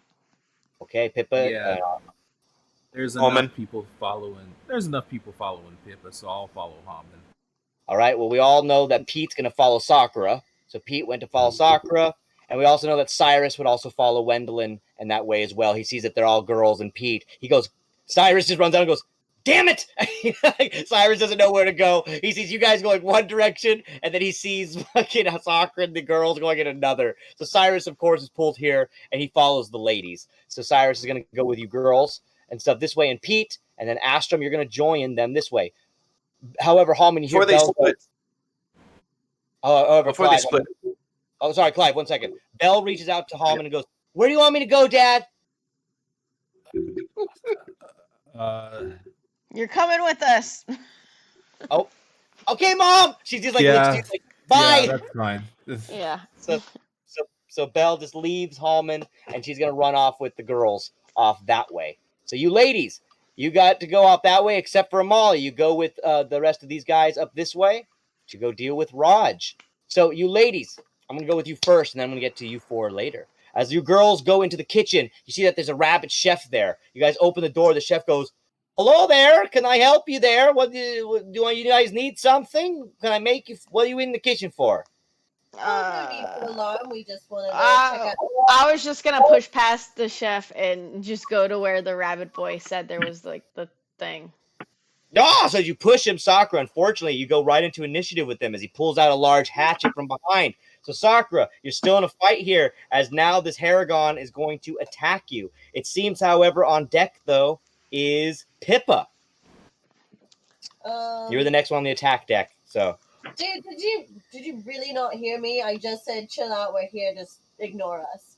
I'm gonna use water whip since I'm right there. I thought you were gonna say persuasion, but instead you pull out your water whip. Okay, so you just want to. You're like submit to me. I'm gonna try to whip his. Yeah, bliss. I mean, he only has 16 hit points because he's a rabbit chef, so you can hit him pretty hard. I swear, if this doesn't hit, I'm gonna be so upset. 24 hits. Okay, thank goodness. 24 hits. He's only a rabbit chef, so he's not very strong. Oh, it says that my damage is going to be for my level Like a 3d10 or something. Hang on. Nice, give it to me. Let's go. I think 3d10 will probably beat it anyway.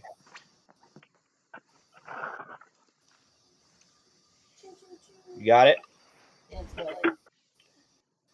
Nice. Pippa, nicely done. So you left him with literally 1 hit point. So he's got only 16, so you left him with 1 hit point. So he falls to the ground completely prone, and he looks at you like, please, please, let me go. Please. You need to tell me what the recipe is right now. He knows how to make the dark chocolate, right? Yeah. You can see that he's making the chocolate. He goes, it's a simple charm spell. It's a charm spell. We put charm spells in all of the chocolate. We've been doing it for years. At least 15 to 20 years. They've been putting charm spells in the chocolate. You eat the chocolate, you get charmed into gambling, going to the casinos. It's how they make their money. You eat the chocolate, you feel like you like it all. The rain, the lights, the music. It makes people want to stay in Zahan. That's what we put in the chocolate. Do you have something like something to break the charm? Like if they ate something else? They just can't eat it. Once it's in your system, you've been charmed. For how long? Well, it depends how much of the chocolate you've eaten. Pippa, unfortunately, you can understand why you've had some long-term side effects, probably from this chocolate here. Who else is making this? Where's the main hub for the chocolate factory? I mainly make it here. I'm sorry. I make it for Raj. He makes it for Puff. He pays for it all. I'm going to proceed to just tie him up. Oh, okay. So you guys tie up the rab.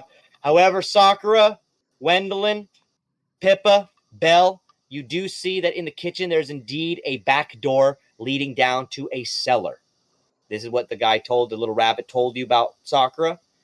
Would you guys like to make your way towards that cellar? Yeah, but can I also just blow up the kitchen? You want to just blow up everything in there? Yeah.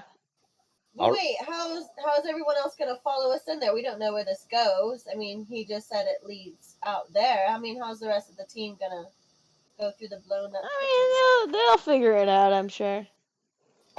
Okay, so Sakura, Sakura has an idea. She's going to destroy all of this chocolate. Wendeline, any thoughts? As your friends are about to go into this dark alley hole, and Wendeline, Sakura wants to blow up this kitchen that is apparently drugging people and manipulating them. Wendeline, what are your thoughts? What do you want to do?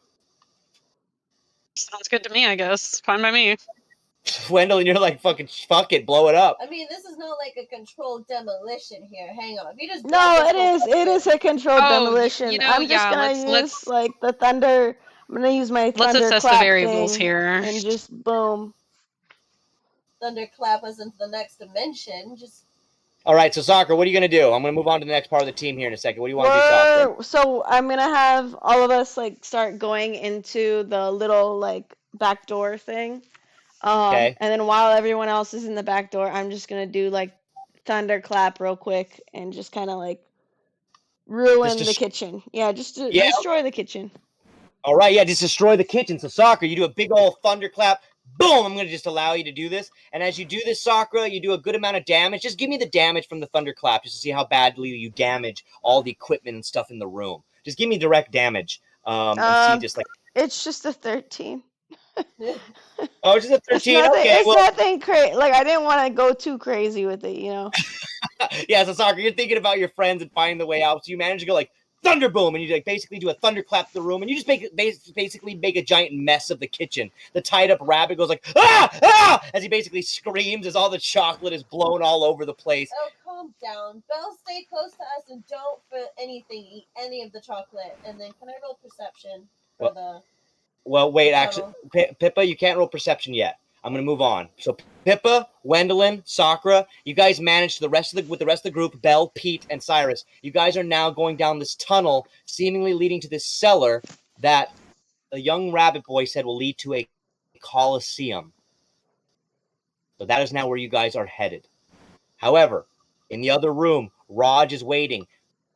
And Clive, Halmon, Astrum, you guys see that there's a whore indeed, a really pretty rabbit woman, but she's definitely a whore, and she's in the room on the couch. She looks to you like, what are you doing in here? She jumps up and looks to you, Clive. Get out of here! What the fuck are you doing in this back room? Unless you want my company? holds You up can his leave. holds back his cloak, showing off his 2 revolver, and says, "Leave." All right, Clive, give an intimidation roll here. Halmon, you can back him up on this. So since you said that, Halmon, you're like, you can leave. Clive, you get advantage. Okay, okay. So I'm gonna say you got a 17. Yeah, that's pretty good. So the woman, the horse, like, okay, bye. So she just like fucking runs out there. She sees the knocked out worker and the fucking tied up one, and she just fucking leaves and runs away. However, inside Raj. of Raj is like, Raj, you hear the door lock immediately inside Halmon. I fabricate the wood to splinters. Oh shit, Halmon! Why do you always act like you want to die, buddy? Hollywood, you always act like you want to die, and then you fucking do everything to stop it. Okay, so Halmon, you fucking make the door fall apart into splinters. Clive, Amalia, Astrum are all right there. Raj immediately goes into attack mode with Red Jessica. You're back in the initiative lineup like you were, and it's going to be. That's so cute. Could I just say this? I just say this line.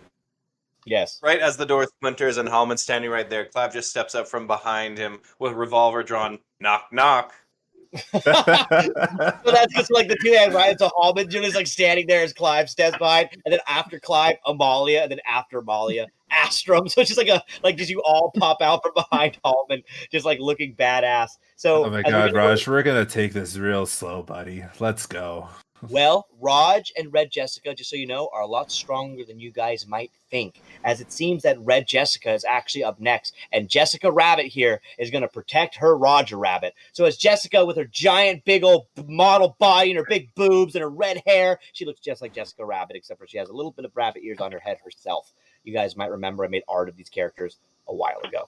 Anywho, so as Jessica is in the room, she happens to be a magic user. And you guys may not know this, but Red Jessica is about to use some magic on you. So as you turn over, you see that she's there, and she's going to use a Thunder Wave. And she basically then looks to you and is going to do that. So let's see if she hits you. Boom, boom, boom. It's in a 2d8, blah, blah, blah, blah. You guys need to make a con save, please. So that's the 4 of you. Amalia, Halmon, Clive, Astrum. Con save. 20. Oh, shit, Halmon, you're good. 14. God bless, I got a 3.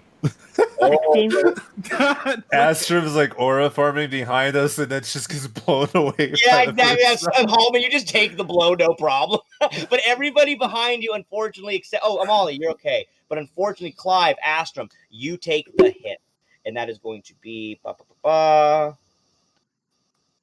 read that. This levels up.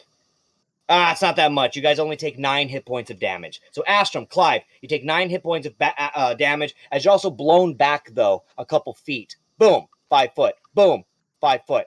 And you're blown back by her as she fucking shoots you guys, basically, as she runs up this way.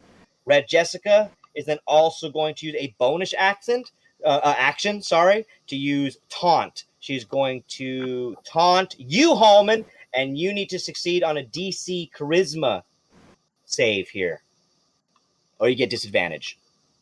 Oh no, charisma, my main thing. 23. Fuck. So you're okay, buddy. And she tries to taunt you. She comes up to you, goes like, "You big fat fuck." She's like being just an asshole to you, and she just like runs up like a dick. I like lift up my shirt to like look at all my abs. It's like, She's like, she stops, pulls back, and is like, "Oh my god." She like takes a second and goes like, "What?" So Halmon, you basically stop her in her little tracks. But Clive, you're actually right up next. Girl. All right. Listen, we deal with him first, and then maybe. I don't know. I'll take the Jessica Rabbit, and that'd be a good win. So, Clive, you're up, buddy. Yep. So Clive is just going to. Oh, there we go. Okay, so he's just going to move a few feet to get just in review. He is actually going to look at Jessica, and he's going to try mental prison. So she needs to make an intelligence save of 18. Intelligence save of 18. We'll play this if she fails.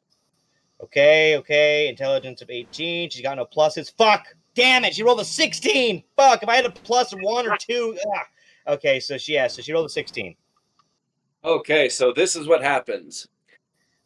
So just going over this. Okay, so on a failed save, so that's she fails that, she'll take, let's see, what is the damage? 33 psychic damage. Damn, do I have, do any of these people have fucking counterspell? Sorry, I didn't check if she had it. Ugh. No, she doesn't. Never mind. Okay, continue. All right, and for the because she failed, this is the best part of this spell, Jay. So she is now trapped in an illusionary, because he did this to Grimaldi, she's now trapped in an illusion because she failed it, and it's of her worst fears. And if she tries to step out of this boundary, she takes more psychic damage. So she takes so Clive pulls a Professor X, points right at her, and she is then trapped in this horrifying illusion after taking 30 psychic damage. Damn, so she's pretty fucked up. You've hurt her pretty bad, Clive. She only had about 50 hit points, but you've damaged her pretty good. And she's stuck in a mental prison where she sees herself as an old version of herself, wrinkled, withering. She's no longer the beautiful model that she is. Her rabbit ears are like, tilting and starting to the fur fall off. She looks decrepit as she looks at herself in the mirror and just continues to scream back at herself. Great job, Clive. Is that all you can do, my friend, or are you going to do something else? Actually, yeah, he's going to action search. Okay. And action search, and then he's going to look at Roger, and he's going to try and shoot him with his gun. Oh, just straight up shoot him. Okay, gotcha. So boom. So all right, you give me the hit there. Did you see Raj? And what are you gonna do? Dance, Clive. Make him dance. Exactly. Oh, damn it! I screwed me over. That was a 6. Well, you got a good one last time. Unfortunately, you shoot Raj. Bang! He's a rabbit folk. He dodges that like crazy. Whew! He just dodges it. He jumps in the air. The bullet hits the ground, and unfortunately, you do not hit. However, it seems that let's see who's up next. It would be Raj actually would be the one who is up next. So Raj, then let's see what he can do. I got his shit right here. So as you guys are fighting, and he's a lot stronger, and he has a rabbit hop, and he also has multiple attack. So he's gonna jump up in the air. He's gonna jump right in front of you, Amalia. He goes like, "You're the queen, honey. I'm gonna take you out." So he's gonna go straight to you. He pulls out a sickle. You watch as Raj underneath his desk, shing, a giant sickle. He goes, "Queen of the underworld, I'll send you there like death." So then Raj is immediately going to swing and attack you, Amalia. He hits Amalia. Oof! You are going to take 25 hit points of damage, Amalia, as the scythe slices right into your stomach. Hang on. I have uncanny dodge as one of my features, so if I can see my attacker, I can use this reaction to half the attack's damage against me. Okay, so you take 13 hit points of damage. 13 hit points of damage as you move, and it slices across your belly. Astrum, Clive, Halmon, you can see that Amalia just takes the slice that rips across her stomach. However, he did use a multiple attack, Amalia, and he's going to do it again. And he hits. Amalia, you take more damage. I'm so sorry, and you can't uncanny dodge. 27 hit points, Amalia, as this time, boom! He then stabs you on the other side of your stomach. You feel the blade pierce inside of you, Amalia, as he's now has hooked it inside of you. You indeed yourself are bleeding. However, because you have blood mancy, the blood does not drip from your body. It is not a feat that you can bleed. So, you luckily aren't bleeding, Amalia. But that is what he does, and he's going to use his bonus action of cunning action to then disengage and jump back from you, Amalia, behind the desk again. So, Raj has fucked you up pretty bad, Amalia, but it seems that now, Astrum, you are on deck as we're back on top as you guys fight, and we're going to probably end after this little battle here, just so you guys know for the night. But Astrum, you're up on deck, man. What would you like to do? So, can Astrum, like grab Raj and then bring him up to, the corner away from everyone else? The upper left corner. Well, you're going to have to run in, which you can do, as you can see. You can jump over and get Rod. You have the movement, but now you have to grapple him. So you guys have to give me a strength check against him to see if you grab him, basically. So roll strength for me, and I'm going to roll strength against you.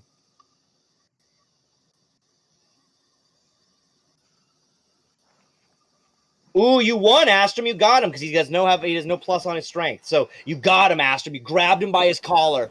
And what do you want to do from here? You can't really move again, unfortunately, but you do have him, so you can just hold him in that where he is. Okay, so crap. But you've got him grappled. You've got him held, so he needs to break with you on a strength check next time to get away from you.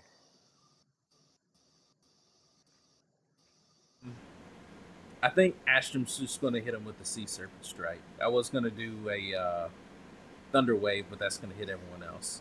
All right, I'll allow you to do this as a bonus action because technically grabbing him was an action and all that, but I know what you're trying to do, and because it was such a short distance and you just ran up and grabbed him and you won the strength check, I'll allow you to do a hit here with your Sea Serpent Strike.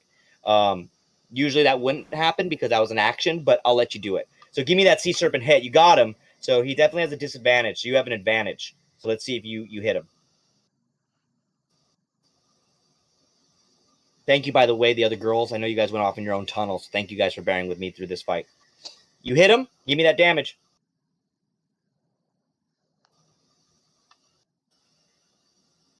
Boom, City, 12 damage. Blah! So you stab him right in his gut, boom, with your blade, as you got him held, Astrum. So great job. You got him held. You fucking stab him. He takes the stab. The blood pours out of his stomach, Astrum. However, Amalia, it seems that yes, Amalia, I believe you're up next, correct? Yes. Oh, Lisa. Okay, so Astrum has him restrained? Yes, he's completely held at the moment, but Astrum is holding him, so anything you remember. I'm going to go ahead and just kind of jump over the desk where they're at. Okay, boom. You head over the desk, and, you jump over. As Astrum has him restrained, I'm just going to look him in the eyes and be like, you're going to regret that. And I am going to cast Burning Hands. Oh shit, so you're just going to grab him and start to burn the fuck out of him. Yeah, I'm going right? to grab him by the face. I'm going to grab him by the face. He needs to make a dex save of 18. Well, he's held right now. With disadvantage since he's grabbed. Yeah. Yeah, so I'm not gonna have him even do the dex save, unfortunately. He can't move. So you got him. I mean, you can touch him. He's going to take 28 damage to the face. Damn! 28 damage to the face! Straight to the face. Yeah, to the face. So you grab his fur, his white fur, then it singes and starts to burn. He now looks like a fucked up, burnt, completely scarred rabbit all over his white fur singeing away. He goes like, ah, please! It's like the Roger Rabbit please that he does as you're burning basically fucking his whole face. Halmon, you're now up, my friend, as you see Rod just completely grabbed and being burnt by Amalia. However, his girlfriend still seems to be in a trance in the corner that Clive has put her in. What do you want to do, Halmon? Raj. You could have had it so easy, dude. Could have just had us over, let us know what you're doing, what you're up to, but you wanted to play hardball, play with the big kids, didn't you? You just hear him like fucking So moan. here's what we're gonna do. I'm gonna ask a question. If I don't like an answer, I'm gonna swing my axe down at you. Nod. He just like slowly like. Where's Puff? He's at the Coliseum. The top. He's at the top of the Coliseum in the watch area. He stays there in the penthouse. That's where How he do is. we get there? There's a back door. Leads into the tunnels beneath the city. Under the kitchen. That's where we deliver the chocolate that he brings into the Coliseum and they sell it to everybody. They watch and spend money for hours on the fights. What security does he have? He's got a monster. It's covered in mouths. And also he fights himself. But you can't touch him. Why? He's made out of smoke, man. Why do you think his name's Puff? He's a smoke dragon. He's a cloud dragon. They can't be touched by physical attacks. Only magic. I think we have that covered. All I right, hope. team. Anything else we need to know, or do we? Where does he actually? Clive steps forward. If Halmon, you're asking the group, right? Yeah. Clive steps forward, holstering his gun. Where do you keep your records, Raj? This is your office. I want to know. Records? What do you mean? We don't keep records. We peddle this shit like drugs. I don't give a shit about the clients. I fucking make it in a kitchen. I fucking sell it to the morons on the street. They eat it up like trash. Simpletons. Where's your money then? What do you fucking think it is? Look around you. I live in the best casino penthouse in all of Zon. I got a whore 24/7. Have you seen my girlfriend? You guys see that Jessica's just like dribbling in the corner, stuck inside of Clive's fucking like hallucination. Yes, Raj. Yes, Raj. We've seen her. Quite a looker right now. What do you want from me? I gave you what you guys want. I don't even give a fuck about this. Puff just paid me. Just give it. Let me go. Let me make chocolate. It's not hurting nobody. They like it. I don't know if it's necessarily not hurting anyone. What the fuck do you know? They fucking eat it up. They gamble all fucking day and night about it. They like it. You drug the people into a stupor. You not know you are just. He looks to Halmon. This fool is clearly just a cog in the grand machine. Likely once Puff and the higher-ups are done with him, and he turns to Roger, getting very close. He'll cook you like a rabbit. It's not worse than this bitch is cooking me right now. He looks over to Amalia. Things we know about our opponents. What we're doing to you is child's play. Looks to You Amalia got yourself mixed up with the wrong crew, Roger. Soon you'll be taking a dip you won't recover from. Anyone else hungry for rabbit stew? Hold on. He looks to Amalia. What about you? What if I pledge allegiance to you? You're a queen, right? Just tell us where Puff is. I did. I told you where to go. Did. Yeah. I got you. Back door. Just go. Just I'll pledge allegiance. I swear, I'll worship you. You'll be my new god. I won't do shit. I'll put a shrine up to Hades. How about that? I'll tell him I'm sorry. I look back to the group and go, what should we do with them? I mean, he unfortunately he might go tell Puff, but I don't think Puff. Oh, he's definitely gonna go tell him. Yeah, he knows we're coming, right? Like it's not like he's gonna. I won't tell him. I won't tell him at all. I won't tell him. Look, Raj, don't bullshit me right now. Just don't. You can give me a insight roll, please, Amalia. Can I roll too? Yeah, you guys can all roll if you'd like. Whoever wants to roll insight. Not great. Amalia rolled a 4. She can't tell. Clive, Dirty 20. Dirty 20. Dirty 20. Dirty 20. Astrom, let's see what you get. 10. Astrom, not great. You can't. Astrom's not having the best night. Astrom's got a lot on his mind. He's just learned he's maybe a bomb. But Halmon, what'd you get? Do you want to give him an 18? An 18. Okay. So Clive and Halmon, as you look at him, Amalia, you do not know what he's reading, but as he looks to you two, Halmon and Clive, you see that he is scared to death. He will not tell Puff from what you can gather from him. You might think he will, but then he looks to both of you like, I swear to God, I won't tell him. All the gods, your God, all of them, I will not tell Puff that you're coming. Raj, why don't you just sit here nice and pretty until we get everything sorted? Anyone got any spare rope? Yeah. I'm assuming somebody here does. So I will allow somebody in the group to, I'm assuming there's rope in one of your packs. I'm assuming either Amalia's, Halmon's, Clive's, or Astrom's. I'm assuming one of you have a pack with some rope in it. I'm assuming you're D&D. And also Halmon can create fabrics on a whim as well, to be honest with you. So Let's say you tie up Raj for now. What about Jessica? What would you guys like to do with her, Clive? You've kind of left her in a state of stupor at the moment. Clive will actually go over to Jessica just a little bit, and then nod to one of the team members. Tie her up, and then I'll release her. I want her pulling anything.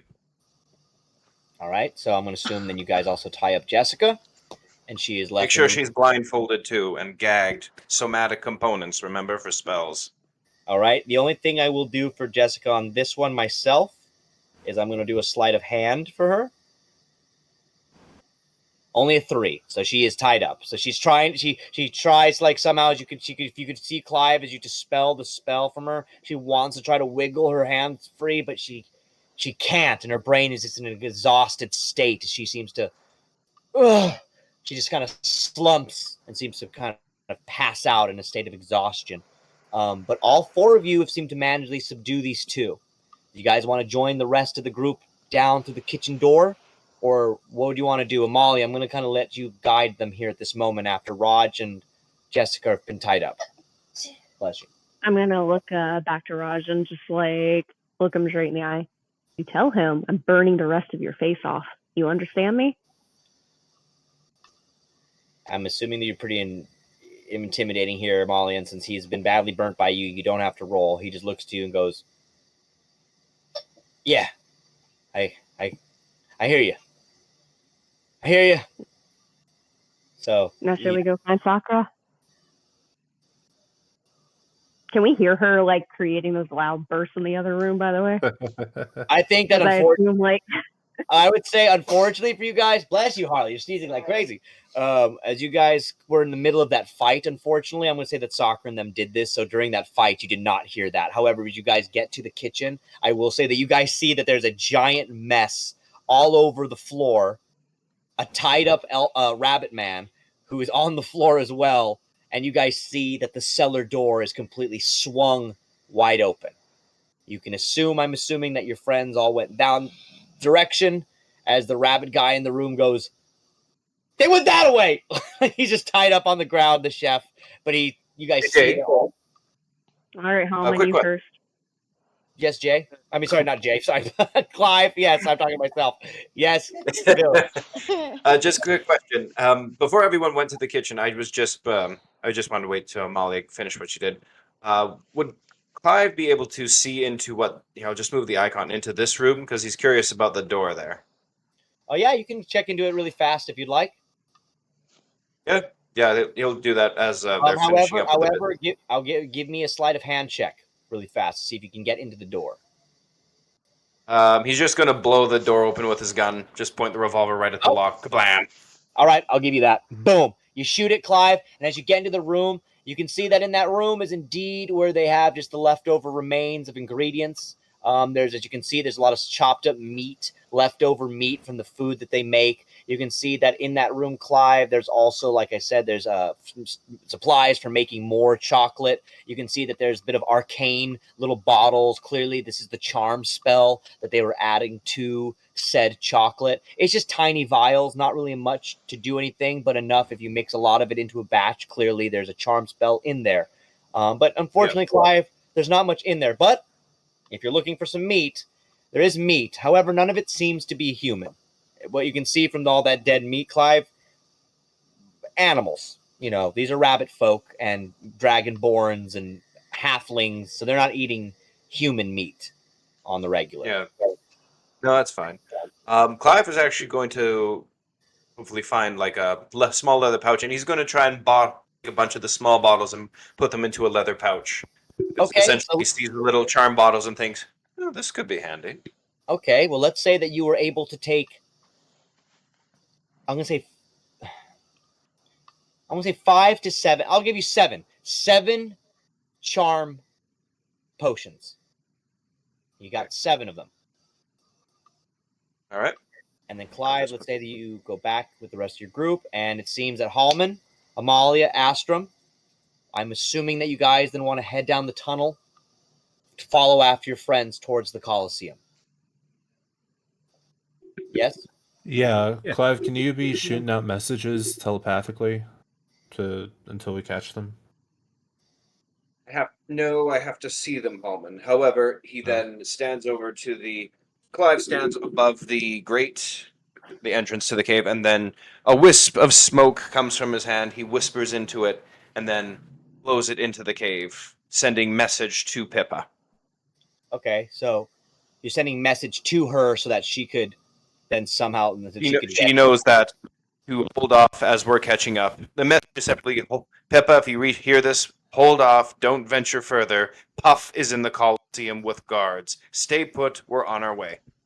Okay, so Halmon, you see that he can't telepathically talk to them, but he sent him a vocal message through magic. Halmon, anything else that you want to do before we end the night? And then we're going to move on to Astrum and Amalia, and then we're going to call it a night, guys. No, I'm ready to go. Let's go. Okay, so Halmon, you end up then going into the cave with Clive. After you sent the message, Amalia, I'm assuming you follow them in. And Astrum, you're the last one on deck. What would you like to do? I'm also Sorry, Amalia. Can I do something as I go in? Can I cast light?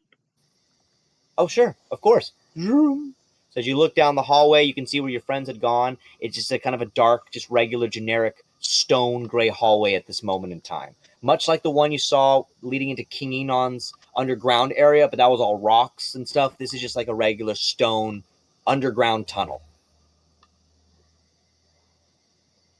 And then Astrum, you're the last one to follow in. Anything you'd like to say or do before we end the night? Nope. I think Astrum's just gonna follow behind. All right, Astrum, as you kind of then follow behind them, I want you to think about what you'd heard earlier in the day, Astrum, what you'd learned speaking with Sakura, not knowing about your guys' fates and what the power you have will bring, and also remembering how strong Sakura's magic was. I want that to reverberate in your mind as then you head into the tunnel, again, unclear of the power inside you. Pippa, Sirus, Wendeline, Sakura, Pete, and Belle, you guys get to the other end of the tunnel, and you guys do definitely start to see a light coming towards you. However, as you guys get to this tunnel, all you can make out, Pippa, Wendeline, Sakura, is kind of cage bars. But that is where we're going to end tonight's game. Can I at least relay Clive's message? No, not yet. Not yet. So, you guys get to the Coliseum. And next week at episode 99, guys, is when we see the return of Puff and Halmon, Hollywood, and Clive. And if Sirus is here, you guys have been maybe thinking you guys may have time to come, as in your death. I'm going to tell you right now, Puff will try to aim to kill somebody on this team. I'm going to do my best to try to kill one of you.